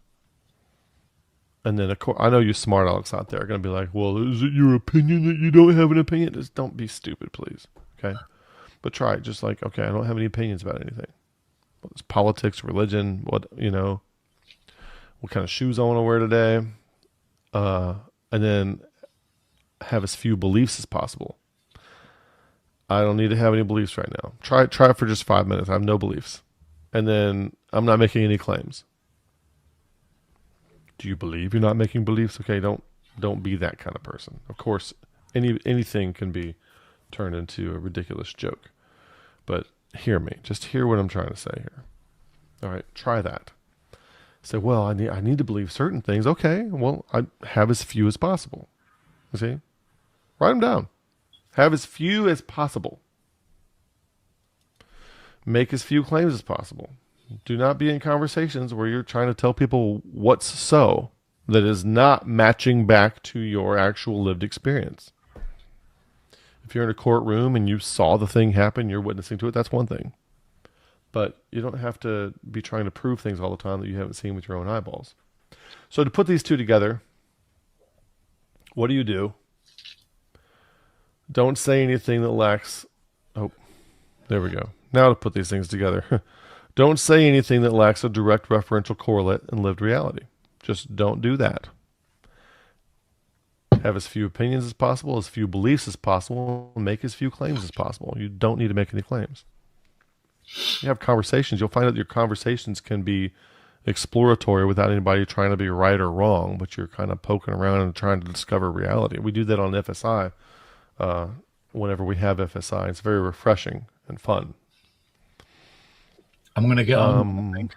Raise your awareness of when both you and other people are violating these. Like if you think about these for 5 minutes every morning and 5 minutes every night, and then throughout the day it occurs to you, oh, I just said something that doesn't have any correlate in reality. I'll make sure I don't say that again or anything like that. So you start to police yourself. You get to the point where you can't hardly sit and listen to a sermon, and you'll realize that it's not a sermon. And you got all kinds of things coming out of these people's mouths they got no business saying.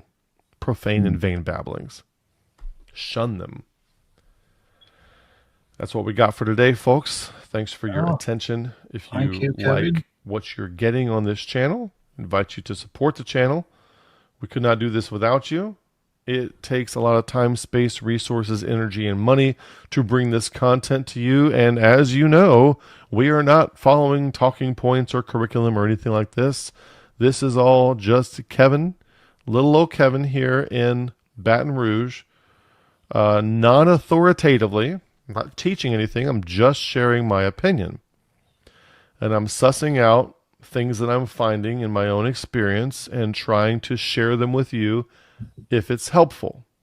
If you do think it's helpful, and not opinion really, but my perspective, what I'm seeing, perspective.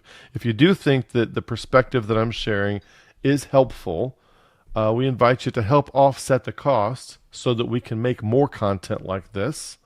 There are 5 different electronic ways to give on the website, and on the QR code that's on the screen will take you to the donate page of the website, where there are 5 different electronic ways to give. If you got something out of this video, show some love. Go to Zelle or Wise or Venmo or Cash App or PayPal and drop a little love there and tell me what you liked about the video and what you want to see more of.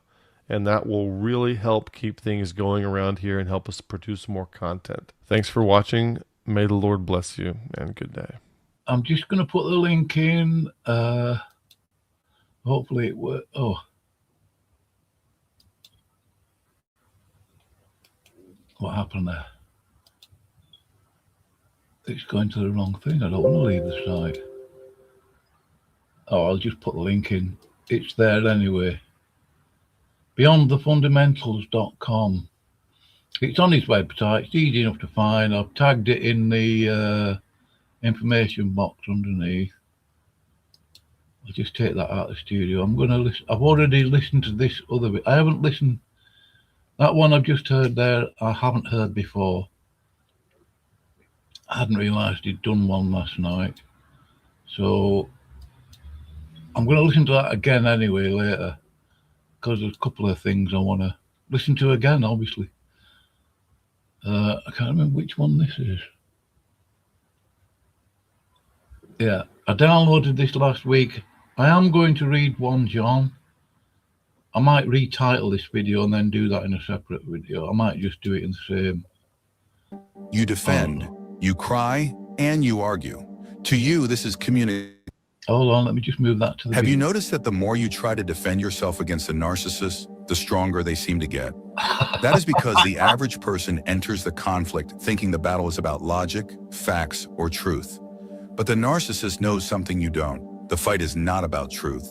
The fight is about fuel. Most victims fall into a trap I call the feeder role.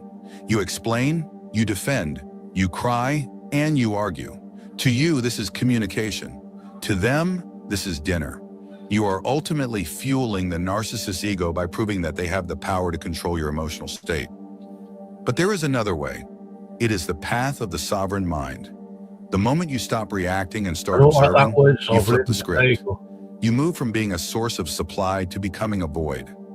Today, we are not talking about how to win an argument with a narcissist, because you cannot win a game that is rigged.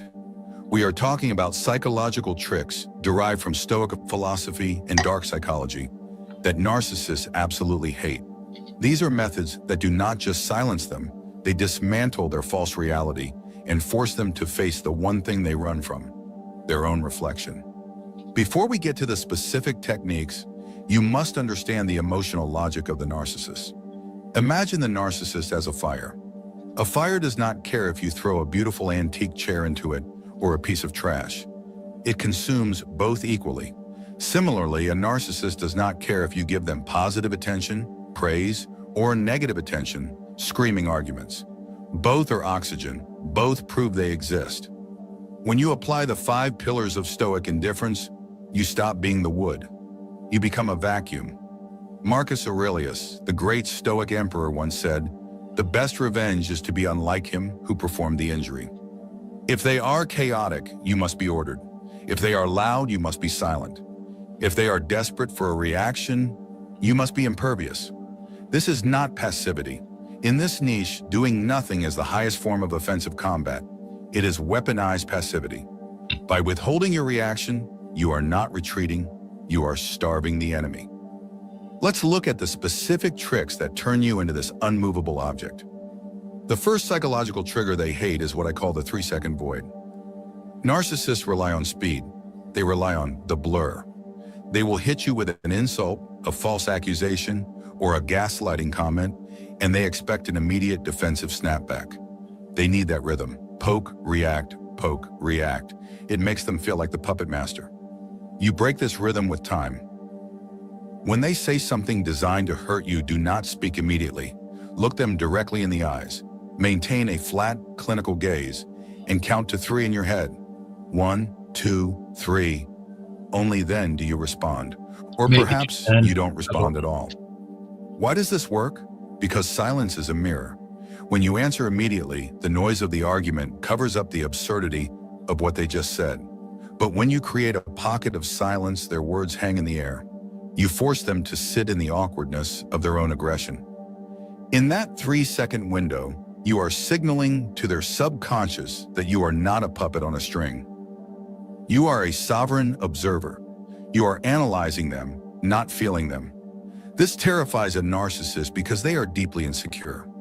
Your silence makes them wonder, does he see through me? Does she know who I really am? You are using the law of absence. As Robert Greene writes, the more you are seen and heard, the more common you appear.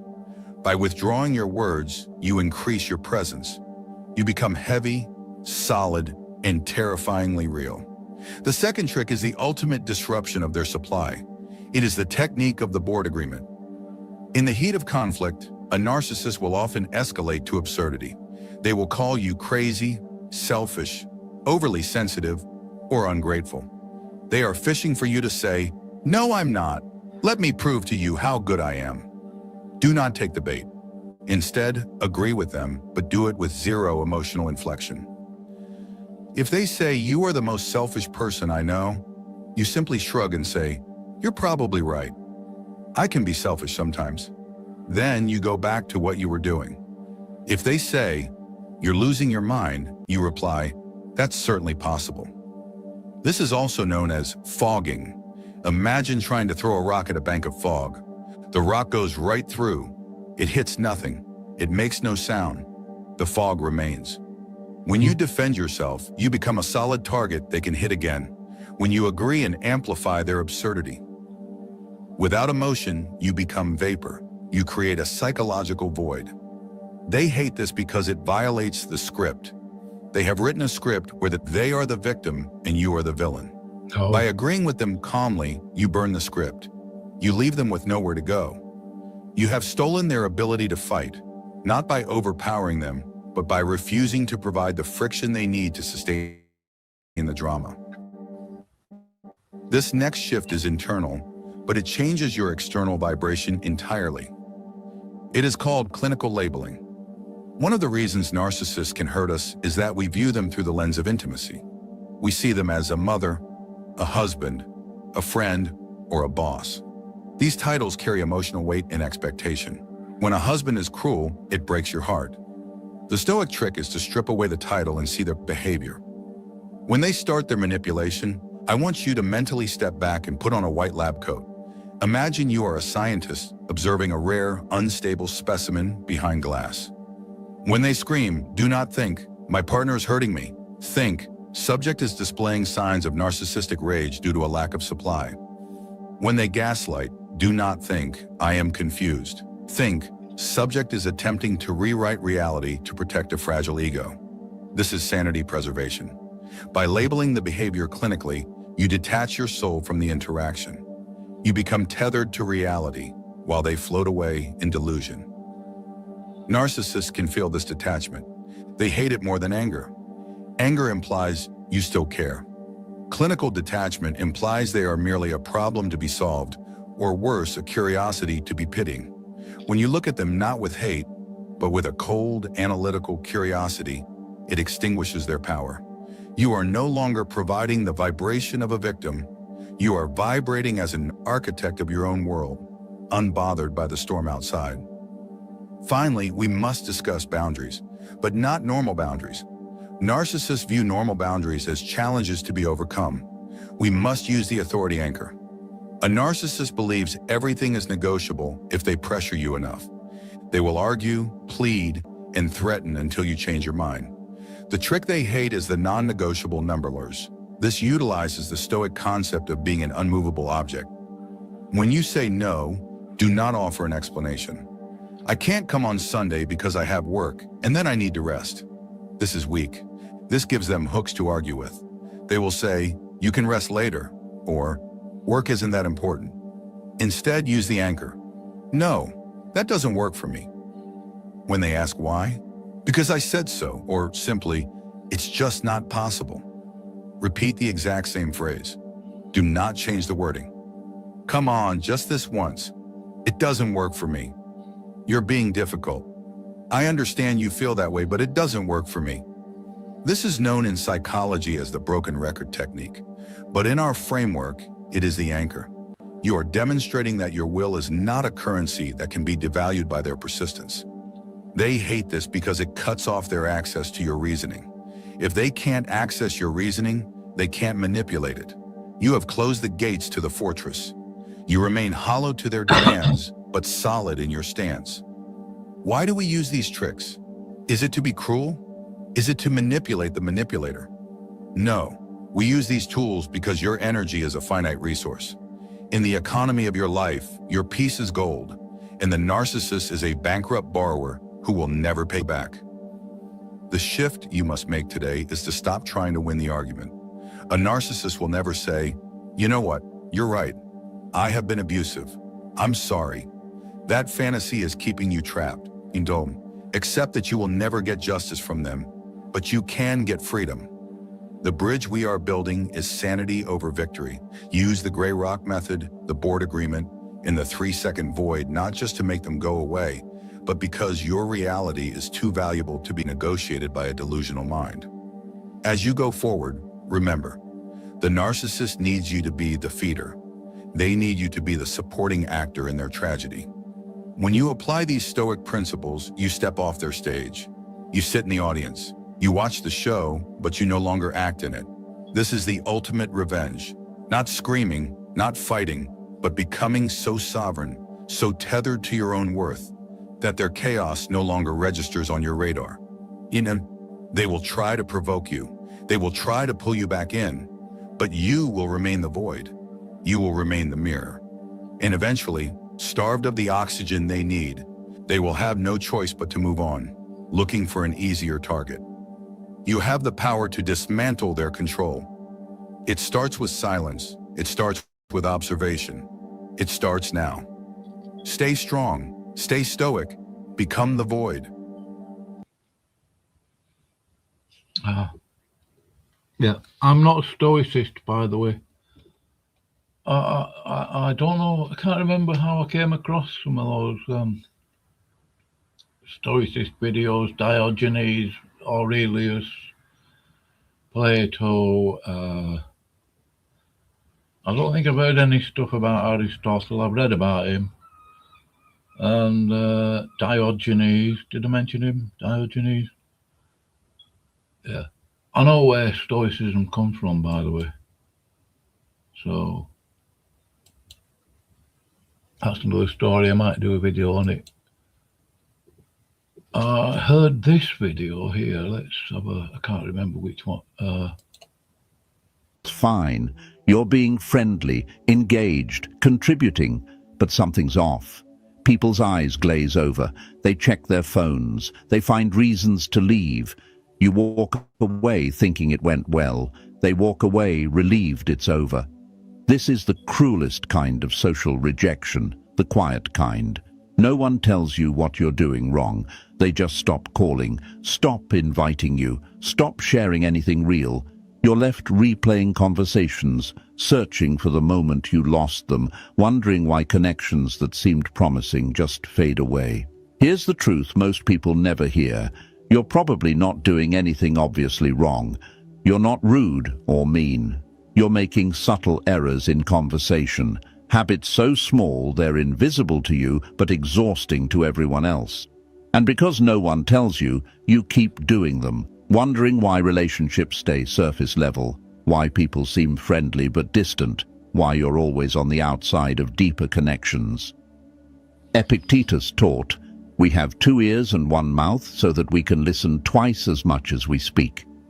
But there are 7 other conversation habits, just as destructive, that quietly push people away without you realizing it.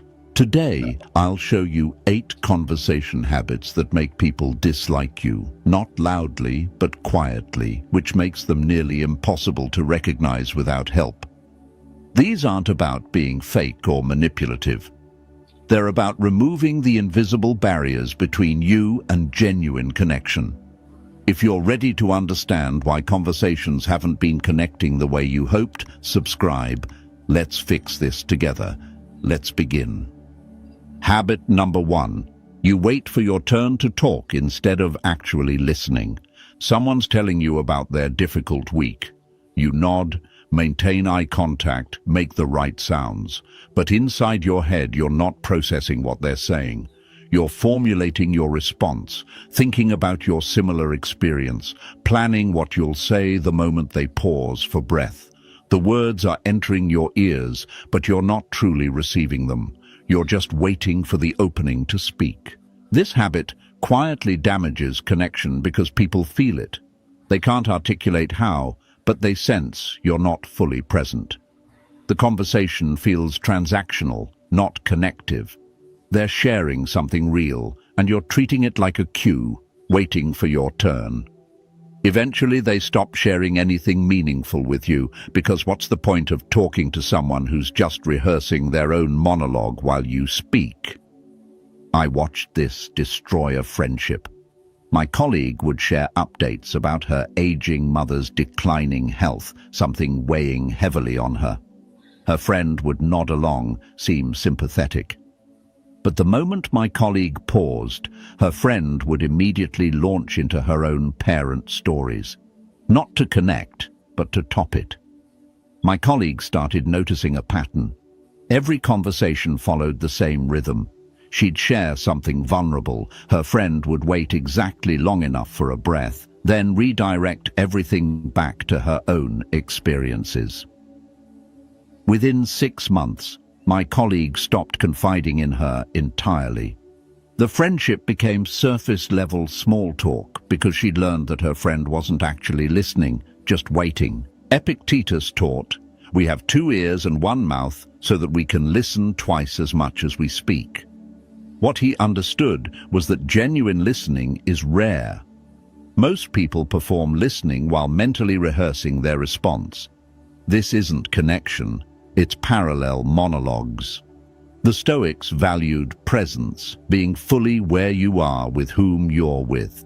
When you're planning your response while someone speaks, you're not present. You're in your own head, making the conversation about you even while they're talking. Epictetus knew that true listening, where you're actually trying to understand rather than just waiting to be understood, is one of the highest forms of respect you can offer another person. It says, "Your experience matters more than my need to speak. Your words deserve my full attention, not divided focus between hearing you and preparing my performance." When someone's speaking, focus entirely on understanding them, not on what you'll say next.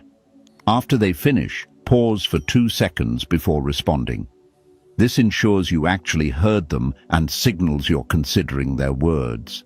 Ask a follow-up question about what they shared before sharing your own experience. And the next habit makes people feel even more invisible than just not being heard.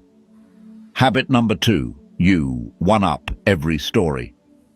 Someone shares an experience, a difficult project at work, a frustrating travel delay, a proud moment with their child. Before they've even finished processing what they shared, you jump in with your bigger, better, more dramatic version. They mention a challenging client. You had an impossible client. They talk about a long flight delay. Your delay was twice as long. They share pride about their kid making the team. Your kid made varsity and got a scholarship. You think you're bonding over shared experiences.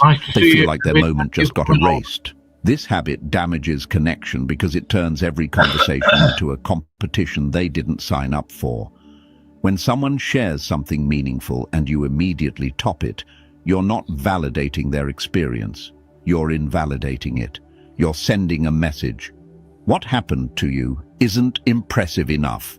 Let me show you what real struggle looks like, what real achievement looks like. They wanted to be heard. You made it about being outdone. My brother-in-law does this constantly. At a family dinner, my niece excitedly told everyone about getting accepted to her first-choice college, a huge milestone she'd worked years toward. Before anyone could congratulate her, her father jumped in with a detailed story about his own college acceptance, the multiple schools that wanted him, how competitive admissions were back then. My niece's face fell. She stopped talking about it. Her big moment became a launching pad for his trip down memory lane. Later, when I congratulated her privately, she said she'd learned not to share good news with her dad because he always has to make it about himself. She wasn't angry, just resigned. That resignation is worse.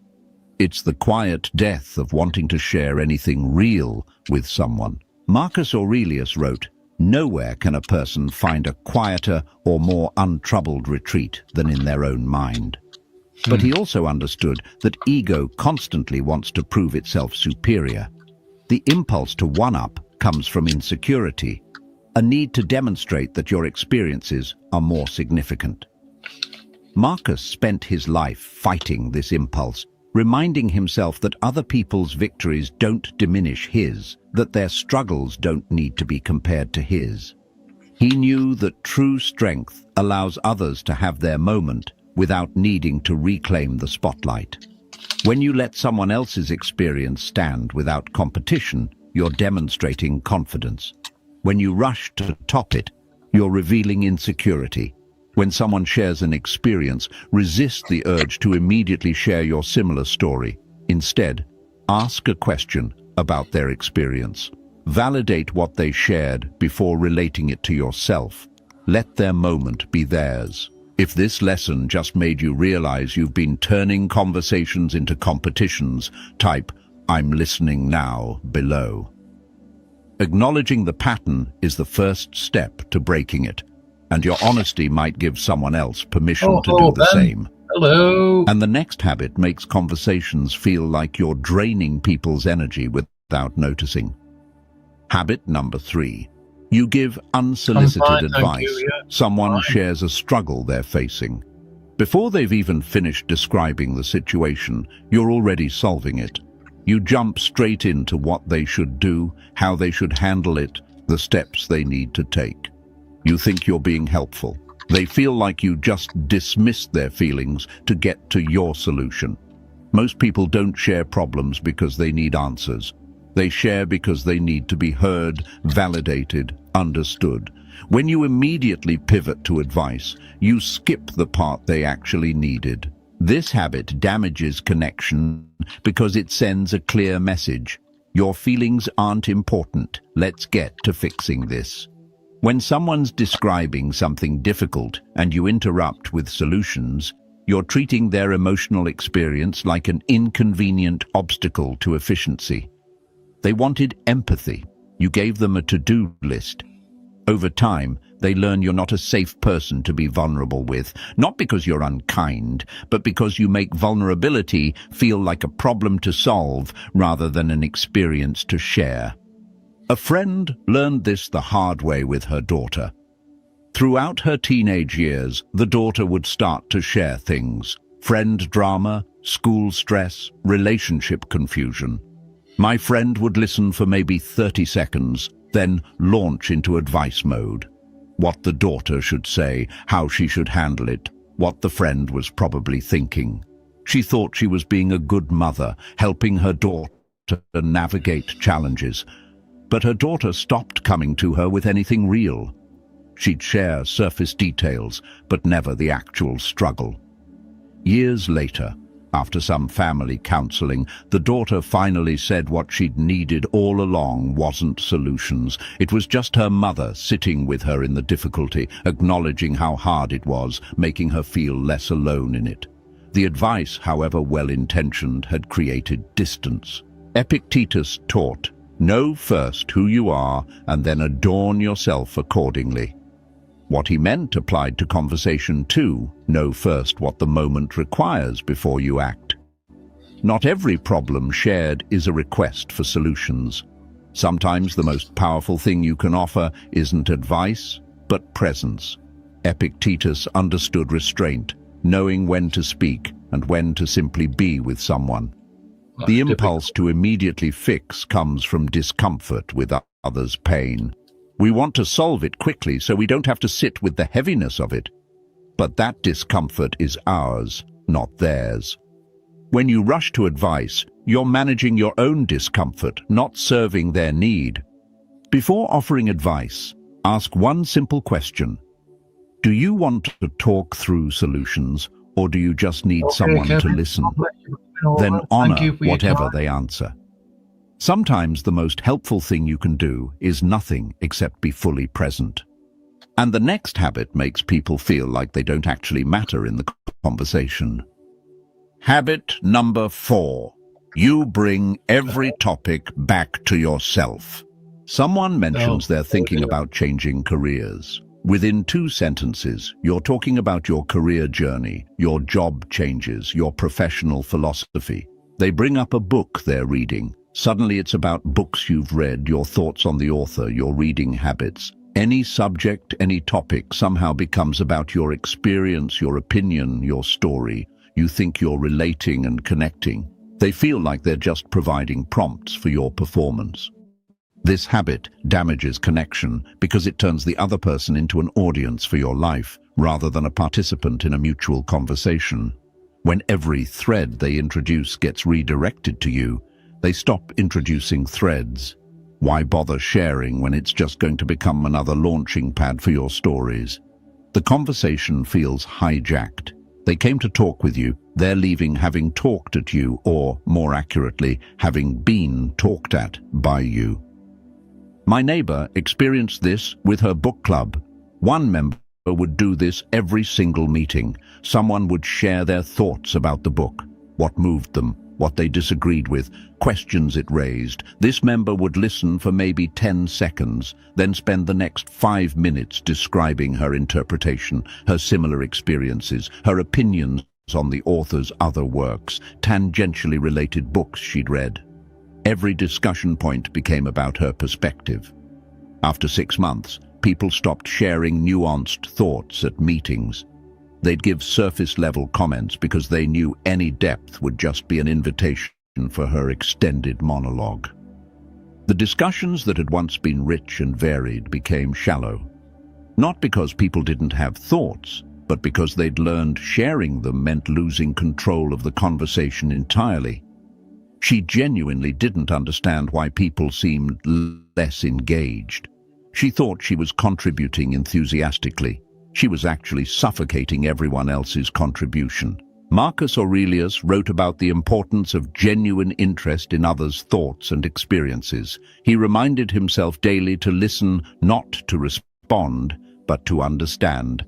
He knew that ego constantly wants to center itself, to make everything about its own perspective and experience. True wisdom, he taught, requires restraining that impulse.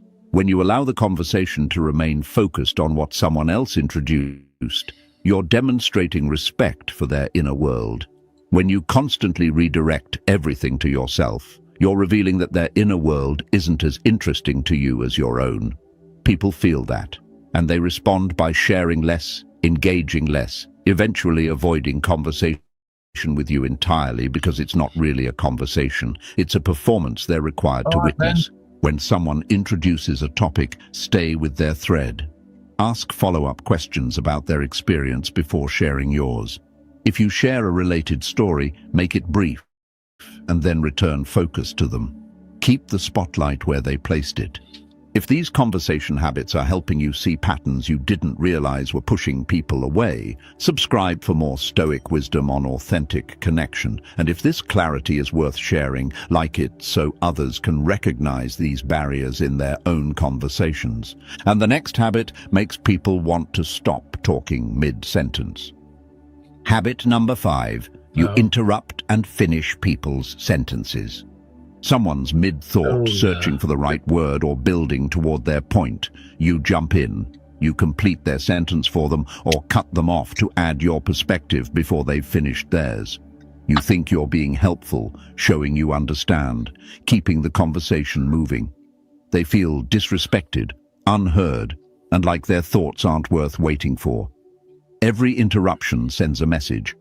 What you're saying isn't important enough for me to let you finish. I already know where you're going. My addition is more valuable than your completion. This habit damages connection because it robs people of their agency in conversation.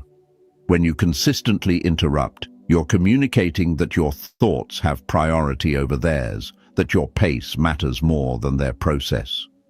Some people need time to articulate complex thoughts. Some pause to consider their words carefully. Your interruptions don't help, they derail. And people who get interrupted repeatedly learn to stop trying. They keep contributions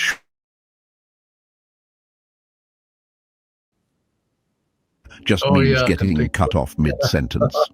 I saw this pattern destroy a marriage. The husband would interrupt constantly, not maliciously, but habitually. His wife would start sharing something about her day, and he'd cut in with a related thought, a solution, a question that redirected before she'd made her point. In therapy, she described feeling invisible in her own home. Not because he didn't care about her, he clearly did, but because he never let her finish a complete thought. She'd stopped telling him anything that required more than one sentence because she knew she wouldn't get to the end of it. He was shocked. He genuinely hadn't realized. He thought he was being engaged, responsive, keeping conversation dynamic. She experienced it as being constantly dismissed, as if her words weren't worth the patience required to hear them fully. The habit had been slowly suffocating her voice for years. Seneca wrote about the importance of patience as a cornerstone of wisdom. He taught that impatience reveals a lack of respect for others' dignity. When you can't wait for someone to finish their thought, you're prioritizing your discomfort with silence over their right to complete expression.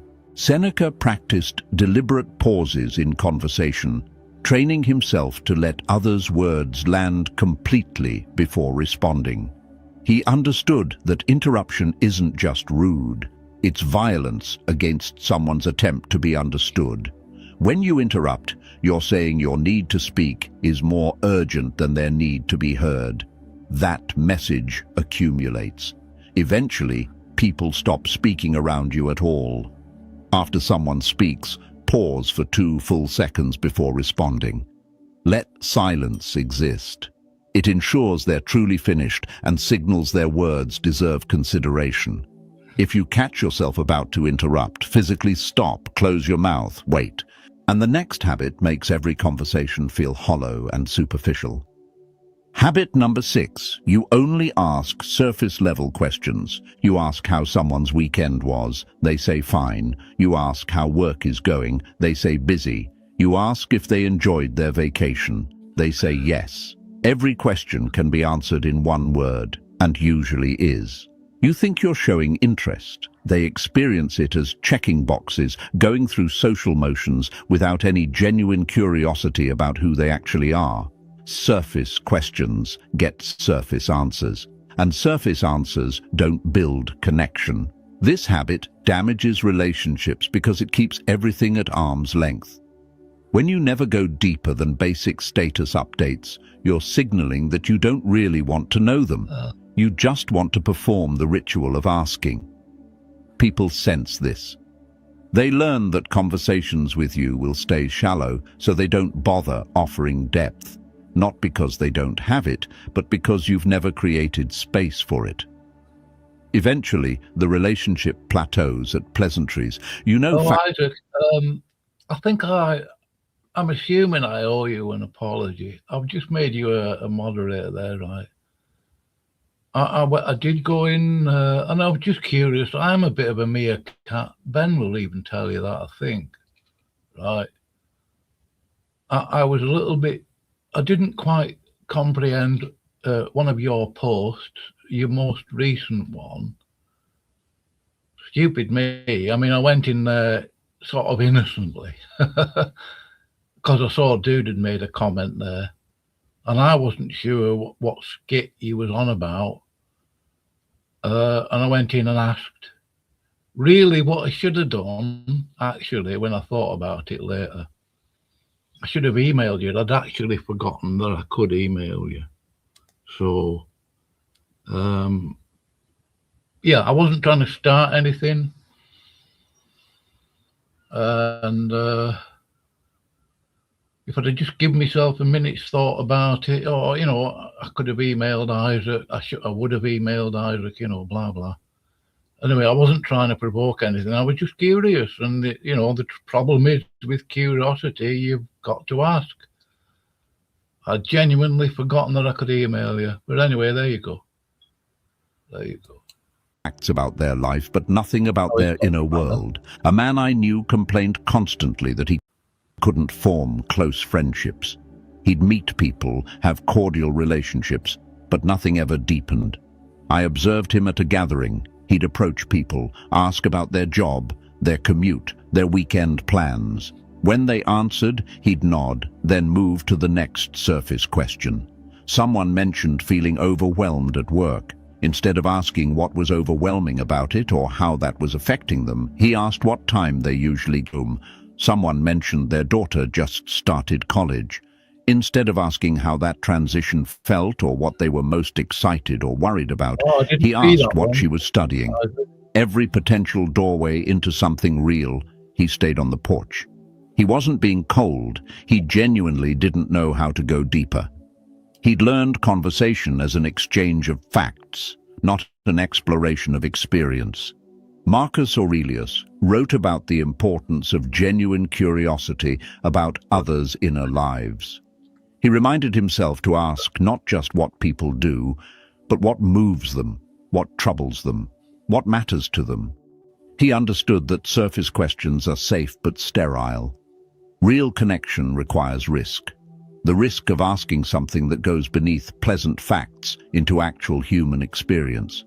When you ask how something made someone feel, what that experience was like for them, what they're learning or struggling with, you're inviting them to be seen. Most people are desperate to be seen, but they won't offer it unless you ask for it. Replace status questions with experience questions. Instead of asking what someone did, ask what that was like. Instead of asking how things are, ask what's been on their mind lately.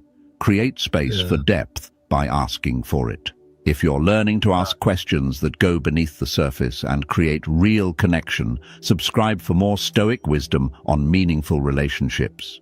And if this is helping you understand why your conversations have stayed shallow, like it so others can discover how to go deeper too. And the next habit makes people exhausted just from talking to you.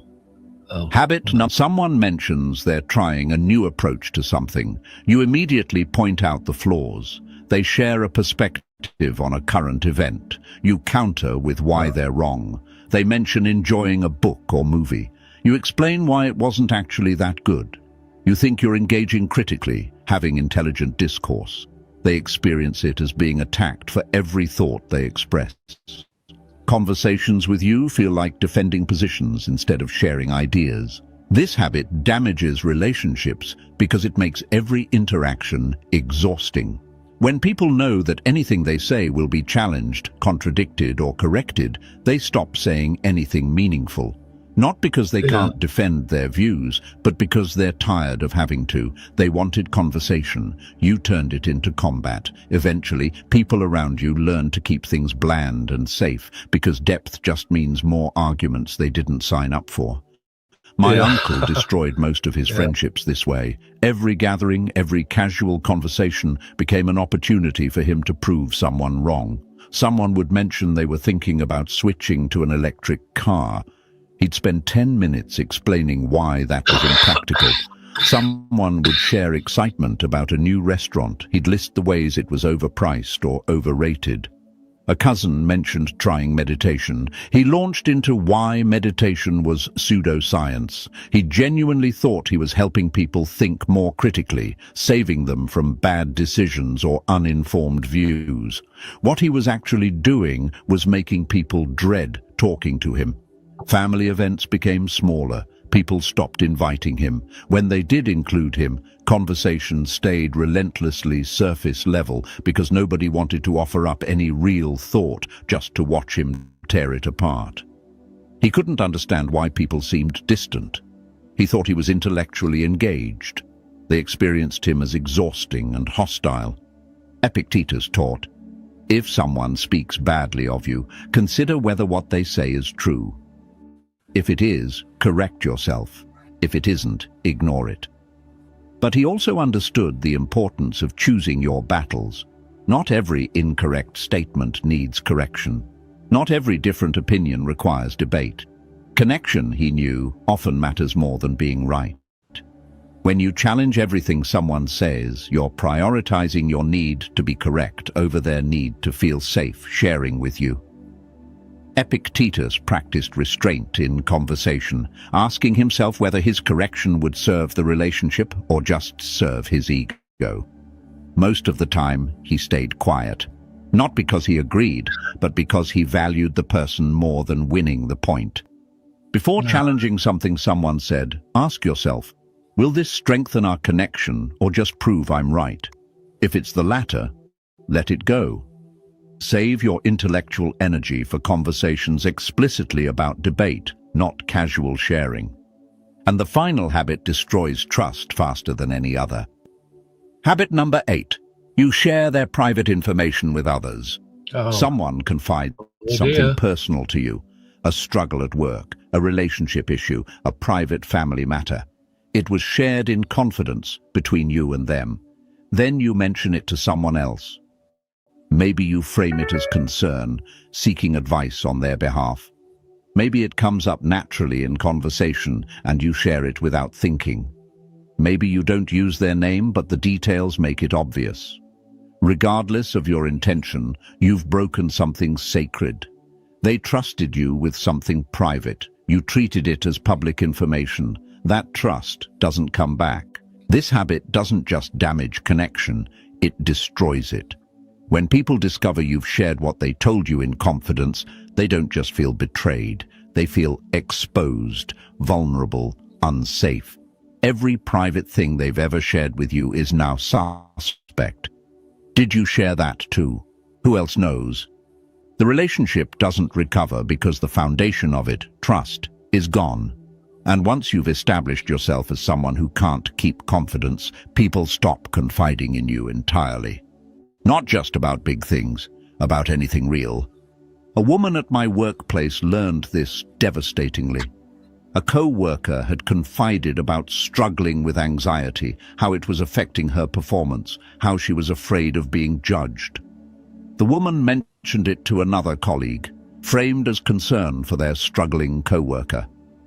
Within a week, half the office knew. The co-worker found out through someone else asking if she was okay. She was humiliated. She'd shared something deeply personal with one person she thought she could trust. That person had distributed her private struggle like office gossip. She never spoke to the woman again beyond basic professional necessities. The woman apologized repeatedly, insisted she'd only been trying to help, hadn't meant any harm. None of it mattered. The co-worker had learned she couldn't be trusted with anything that mattered. The friendship was over. Not angry, just over. Cold, permanent distance. Marcus Aurelius wrote extensively about integrity and the sacredness of trust. He understood that when someone gives you their confidence, they're giving you something they can't take back. Protecting that confidence isn't just about being a good person. It's about honoring the vulnerability required for someone to trust you with their inner world. When you betray that trust, Marcus taught, you're not just hurting them, you're revealing your own character. You're showing that you value the social currency of having information to share more than you value the person who trusted you enough to share it. If someone shares something personal, treat it as sacred. If you're unsure whether something is private, ask before mentioning it to anyone. Default to silence. Protecting someone's trust is more important than having something interesting to say. These 8 habits aren't proof you're a bad person. They're signs you're human and unaware. Most people do at least 3 of these without realizing the damage. The difference between people who build deep connections and people who quietly push others away isn't intention. It's awareness. The Stoics understood that relationships require constant self-examination, not to become perfect, but to remove the barriers we unconsciously create.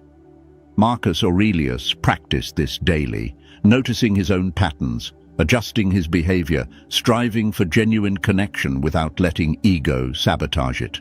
You don't need to fix all 8 overnight. Pick one habit you recognized in yourself. Focus on it for 2 weeks. Notice when you do it. Catch yourself. Choose the alternative behavior. Watch what happens in your conversations when you remove just one barrier. If these 8 habits gave you clarity on why some connections haven't deepened, subscribe for more Stoic wisdom on authentic communication and meaningful relationships. And if this helped you see your own patterns without shame, like it, so others can develop this same awareness. Connection isn't complicated, but it requires removing the small habits that quietly push people away. Now you know what they are. Thank you for being here. I'll see you in the next one. Until then, stay stoic, stay aware, stay connected. I'm not a stoic, by the way. I'm just saying. The title, I should have got the link. The title of this video is 8 Conversation Habits That Quietly Make People, and then distant, probably. I'll find it later and I'll post it in under this in the information box under this video. Yeah, I didn't see that skit. Let me just get rid of this out of studio. I didn't see that skit, Isaac. They decided to make a skit with someone else playing as Smokey. I honestly did not see that. And they told me that was very immature. Even Praise told me he wished he could take it back because he was the one that told Spider to do. Oh yeah, I know what you're on about. I don't know. I don't think I'm subscribed to Basement Dweller. I don't think I am. I don't know if he does hate law.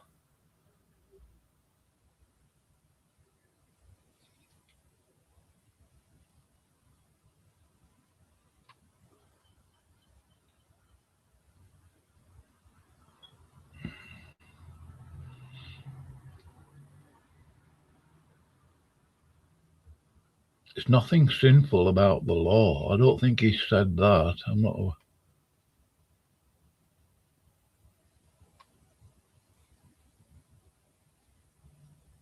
Yeah, it's a genuine apology, Isaac. I don't know if you're still there. Please make a comment if you are. I wasn't trying to start anything. I was just curious. I just wanted to know what skit you was on about. Genuinely didn't know. I thought it was a recent video that somebody had uploaded on that debate, a clip from that. So anyway, I'll be careful of that. Next, I mean, if you do make a post that I'm not sure what you're referring to, I'll probably email you. I'm not worried about it. Yeah, I've probably seen it. I don't want to see. In fact, I may even have recorded it. I don't bother with recordings that much anymore. It's a pain in the neck. Anyway, I hope you're having a good day, Isaac. God bless you. I don't know what else to say. Ben, I think Ben's on an appointment.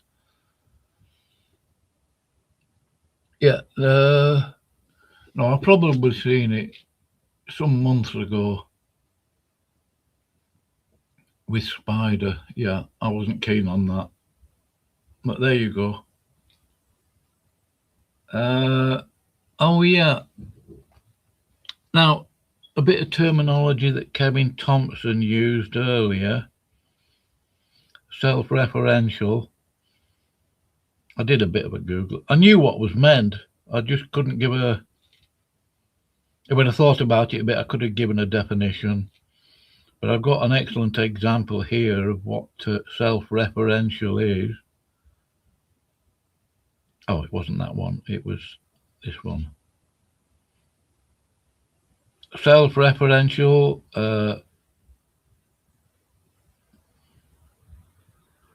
in logic, language, and philosophy, a statement is said to be self-referential when the statement talks about itself directly or indirectly.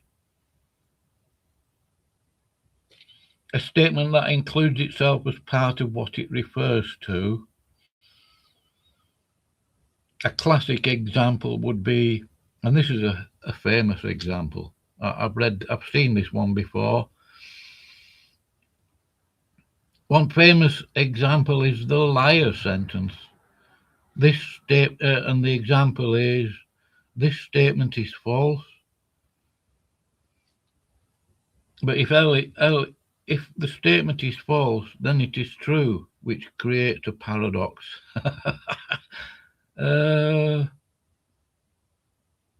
Self-referential. Maybe I should just put it on screen so you can go and have a quick look on that Kevin Thompson video. There are phrases and statements and things he makes there. The terminology. No harm in Googling it or whatever. I mean, Google is AI, really. I'm going to put it up on screen so you can do a search on it. And if you do have a problem with some of the things that Kevin Thompson says, no harm in getting a transcript and having a look at words that you're not sure of the meaning of. I got a lot from watching that Kevin Thompson video. I am going to watch it again. I hadn't watched it prior to playing it on here. So, yeah. Antinomian. You've got to do something with your spelling, Isaac. Antinomian. Antinomian. And you obviously spell it like it sounds. That's no problem. We still know what you mean.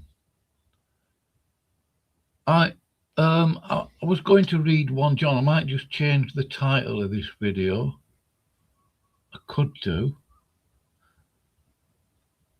Something occurred to me yesterday. I have done a video on repentance, the prodigal son, and a couple of things occurred to me about that. I'd thought about it, I would say, a little bit more deeply. And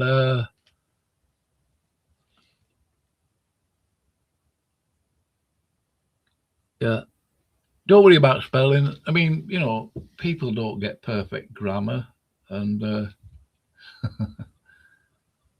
don't worry about it. No point. I mean, you know. Now, I like that last video particularly.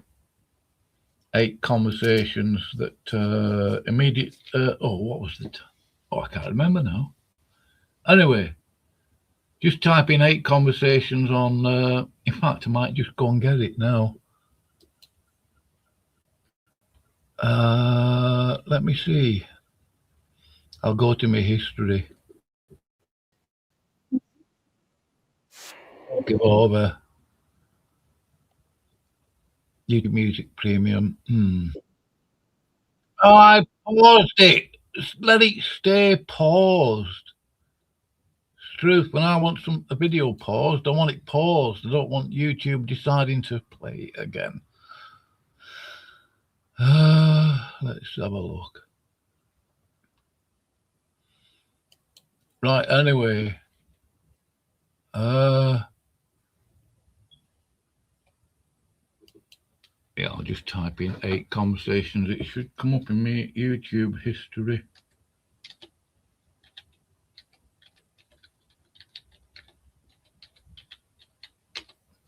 I listen to stuff. Please don't, anybody, I'm not saying, you know, don't accuse me of being a stoicist. I'm not a Molinist or any ish.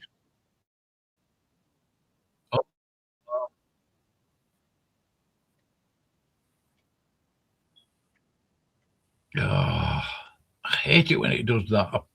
You click on it to pause and it pauses and then carries on playing again. Oh, I've got the link here anyway. If you're interested in that last video. Yeah, I'll put the link in for that one. I should have got it earlier. I've got a habit of not being all that prepared, really, for... oh, hold on, I'll put a little coloured dot there. Or maybe not, I'll use a... Oh yeah, I'll use a couple of thumbs up. Here it comes. Right, well worth listening to. I mean, Stoicists were philosophers and they can get close to truth. And they were not Christians generally. Everybody can approach truth or access truth. And if they couldn't, how would we believe Jesus Christ and the gospel? Anyway, there it is. There's the link to that one. I've learned from that as well. I'm not perfect in my communication with others.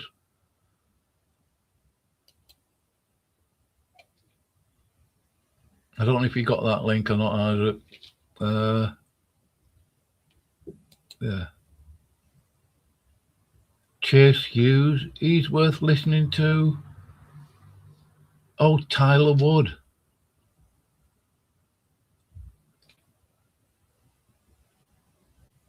Oh, he's done another video since then. I've got to watch that Kevin Thompson video again, though, because there's some stuff there I want to get into.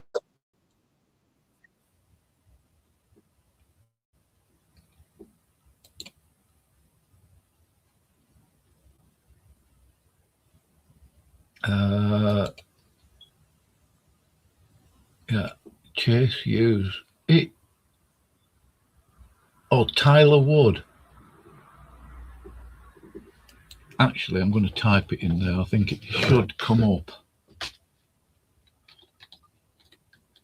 Because it was an excellent video. Here it is. Oh, yeah, that's the same one. It's 1 hour and 22. Oh,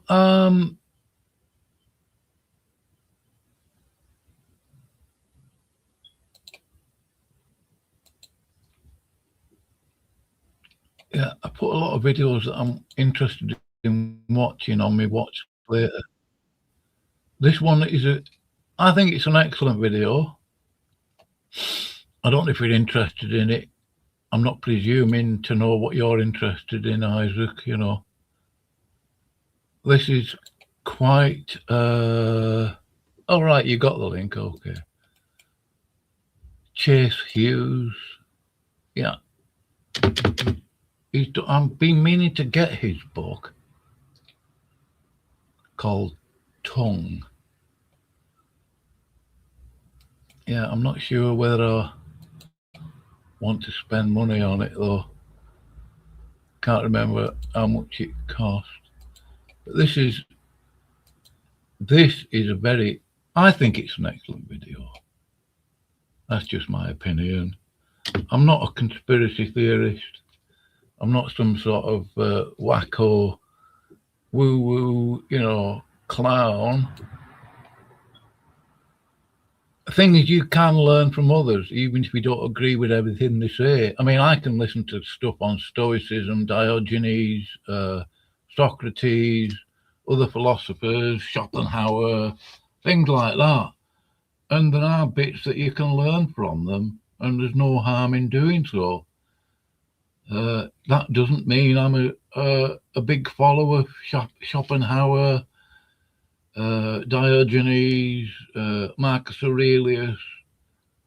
They've all got something relatively valuable to say. So, anyway, Isaac, I don't know what time it is where you are. It's 5 to 9 in the morning here. Yeah, you don't have to. It's just a suggestion. I think I've downloaded it actually. And I was going to play it on a stream 2 a.m. Well, it's way past your bedtime, young man. 7 hours behind. So you're not exactly East Coast. You must be a time zone in from the East Coast of USA somewhere. Something like that. I don't know. I'm not asking where you live. Yeah.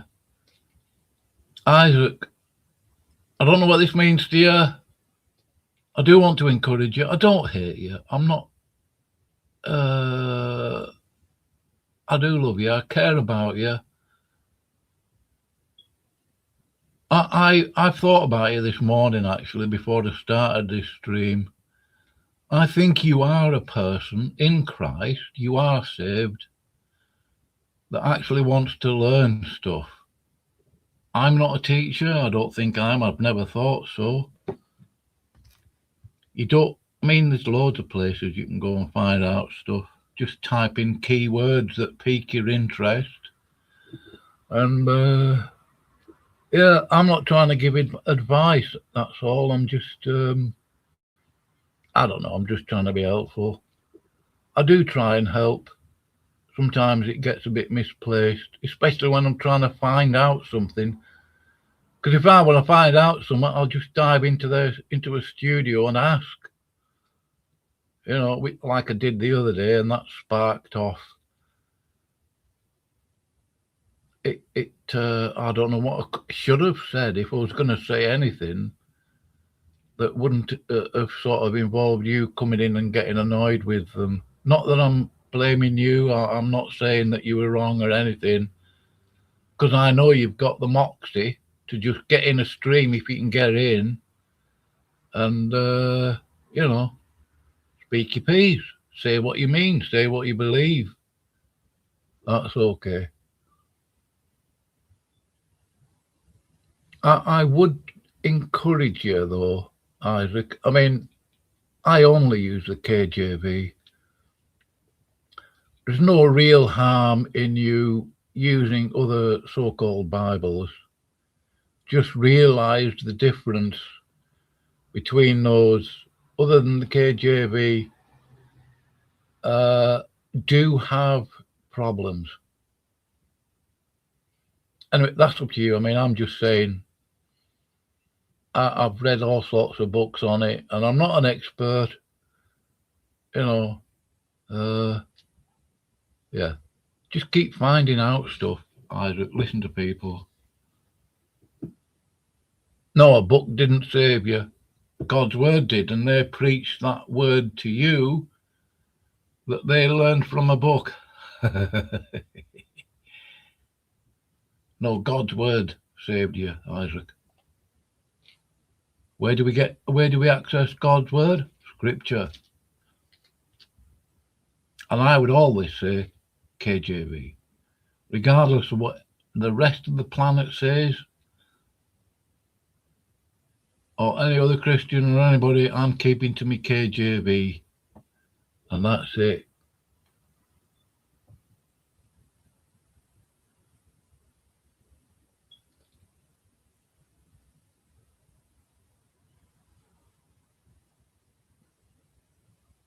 Yeah, well, I mean, yeah. Sometimes it's not that easy to love people. I'm sure you've noticed. Maybe not, I don't know. The problem is with Christians, and this is a problem with me as well. We've all been damaged by the world. The Christian is in the kingdom of God, under his authority. Christians have all come from the world, out of the world. They got saved, they seen the light, they heard the word of God, the gospel, they believe. The trouble is, we've all brought some baggage or other with us. And yeah, Jesus Christ has dealt with all of that. It's just that some Christians don't sort of let go of a lot of stuff. Yeah, I've done something on the sower and the seed. Anyway, just type in sower, the parable of the sower. I've done a video on that. Anyway, I don't know whether I'm going to close now. I was going to read 1 John.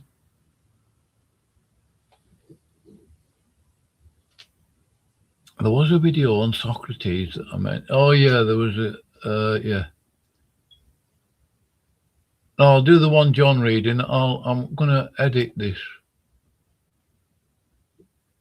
I'll do a reading of 1 John later. I'm going to change the title of this video. You see, when I should have struck when the iron was hot.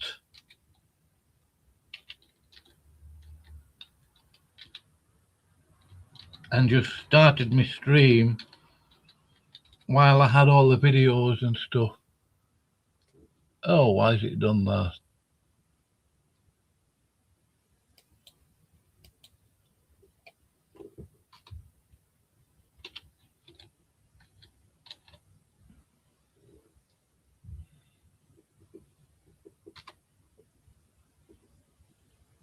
Oh, I probably shouldn't try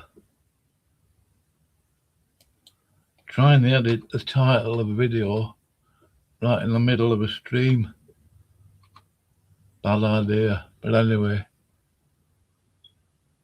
I'm going to read 1 John later. I've been meaning to read Proverbs for a while now. Anyway. Yeah, because there was a bit of contention about 1 John. And I was going to read through it. How many chapters is there in 1 John? Because I was going to make some points, some observations.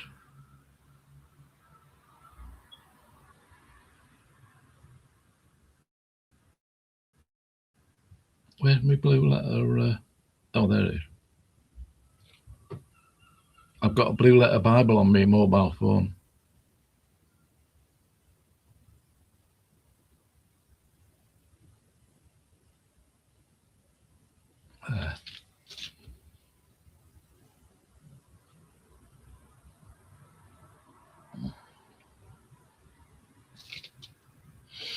I mean, this is an interesting verse, 1 John 1:7. But obviously it starts with the word but, which indicates that is relate to a previous verse. Oh, 1 John 1:6. Yeah, I will read 1 John. I'll do that later, though.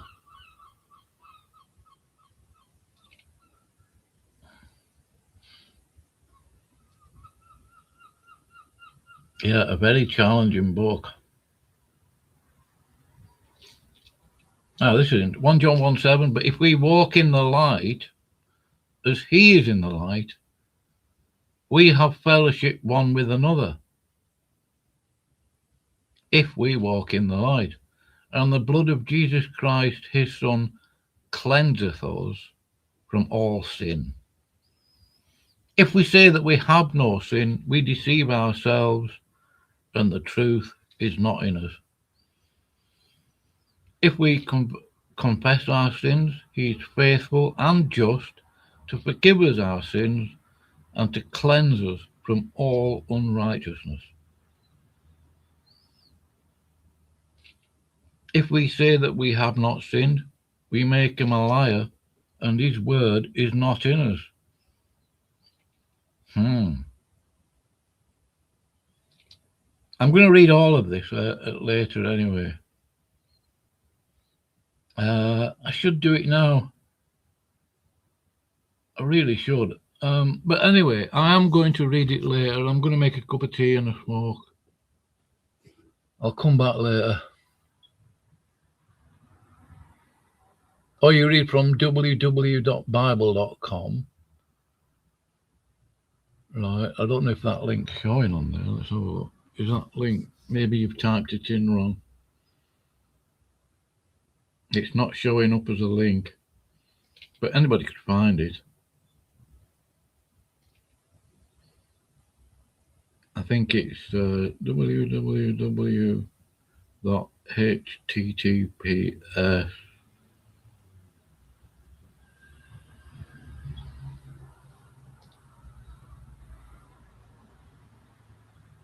Yeah, nice for you to come over though, Isaac.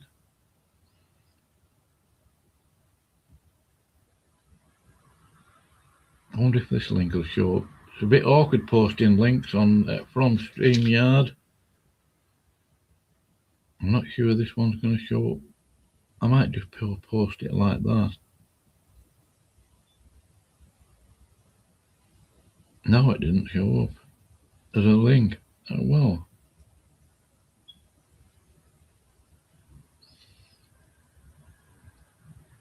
W. Dot.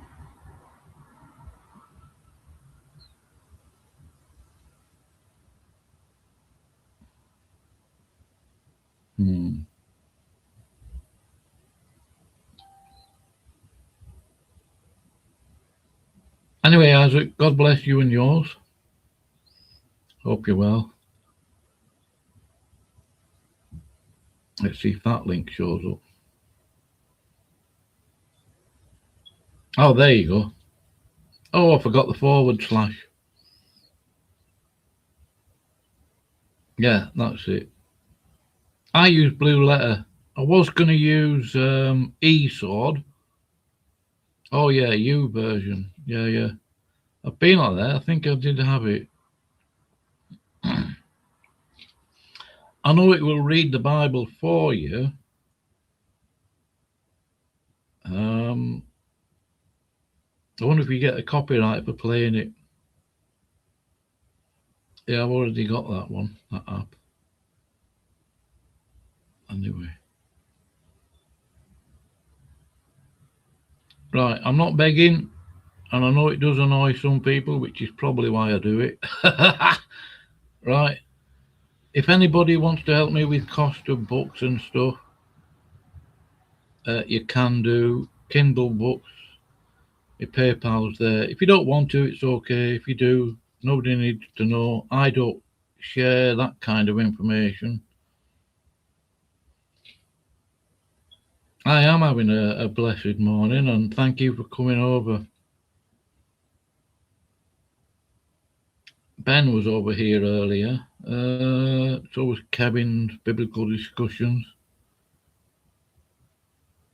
Right, I'm going to end the stream. I think I'm going to play a bit of that music. I like music with lots of bass drum in it and stuff. Can you recommend any, if I go to Suno, type in some keywords that will get me some similar music, if you can call it, well, I mean, I suppose you could call it music, to this. This.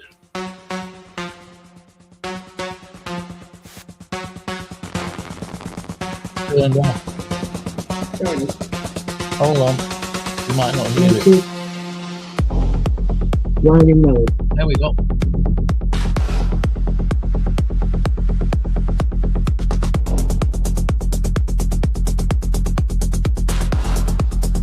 Isaac, stay away from Calvinism.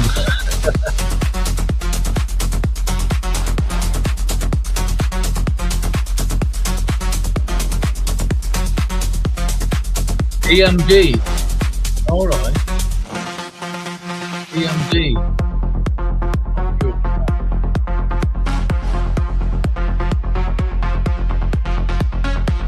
I like more bass though. Look.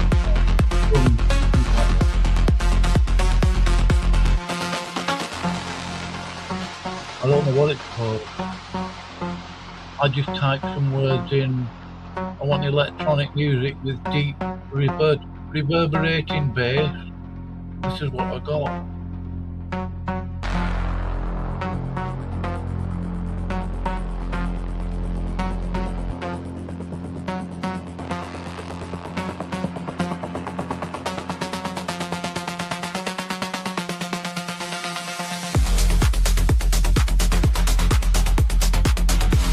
Anyway, you better go to bed, guys.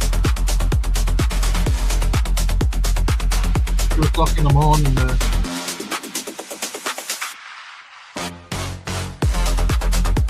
Still owe me a burger.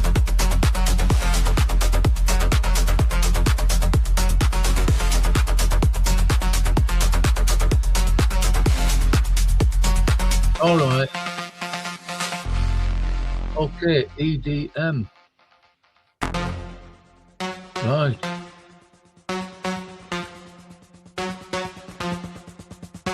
Electronic dance music. Thank you.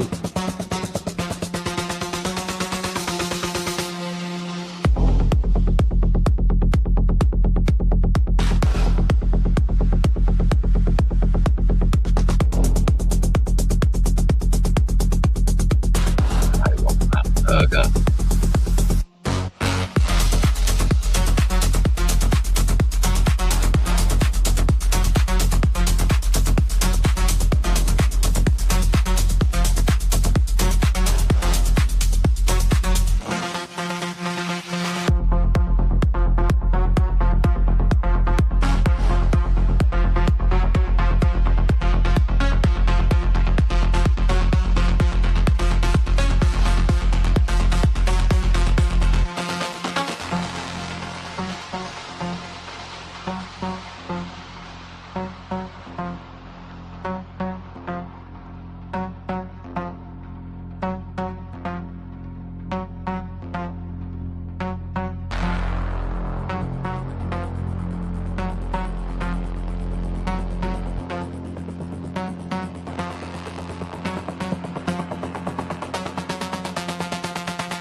be able to play it without getting a copyright.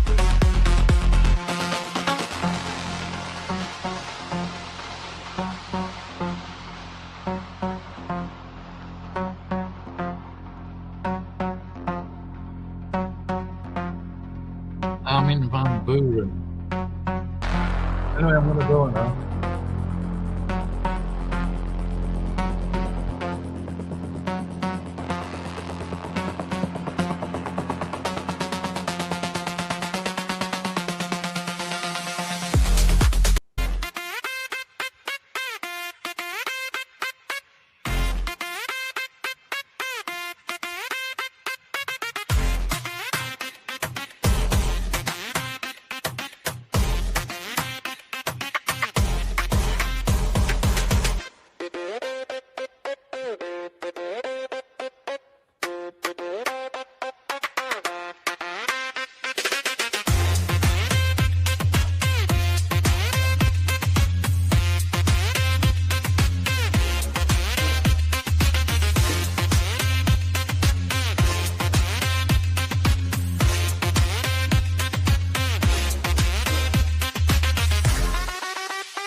God bless everybody, I'm going. I will be reading one John where I don't know if it's quite like this game, but it's on screen now.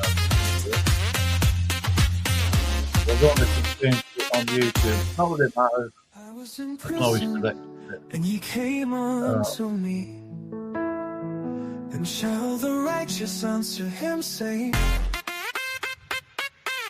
Oh, this is a more English song here, Isaac. I don't know what you think of this one.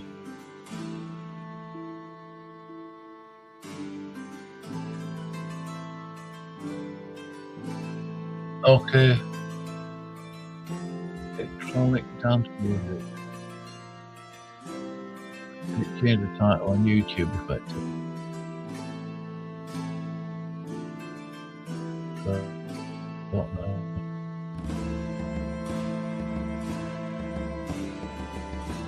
Oh yeah, it is. Right, I'm gone. Oh, no, God bless you. I hope you have a blessed day. Sort of, but not with singing. Just music, just electronic music. I do like other types of music. The like evil music, baroque, things like that. So anyway, yeah, this is. Oh, what's it called now? Yonder Hill and Dale. It's a very English song, music. Yeah, can't remember how I found it, but right there you go.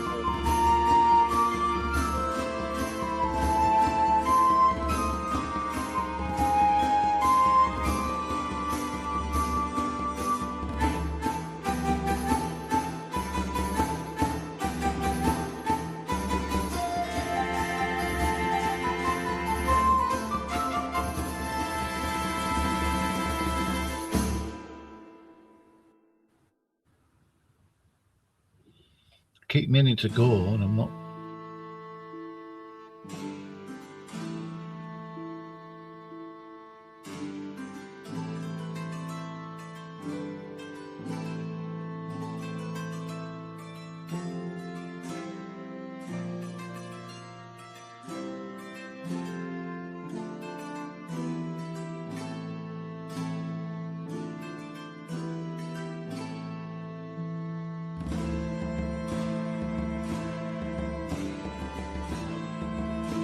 Right. If I don't go now, I'll never go.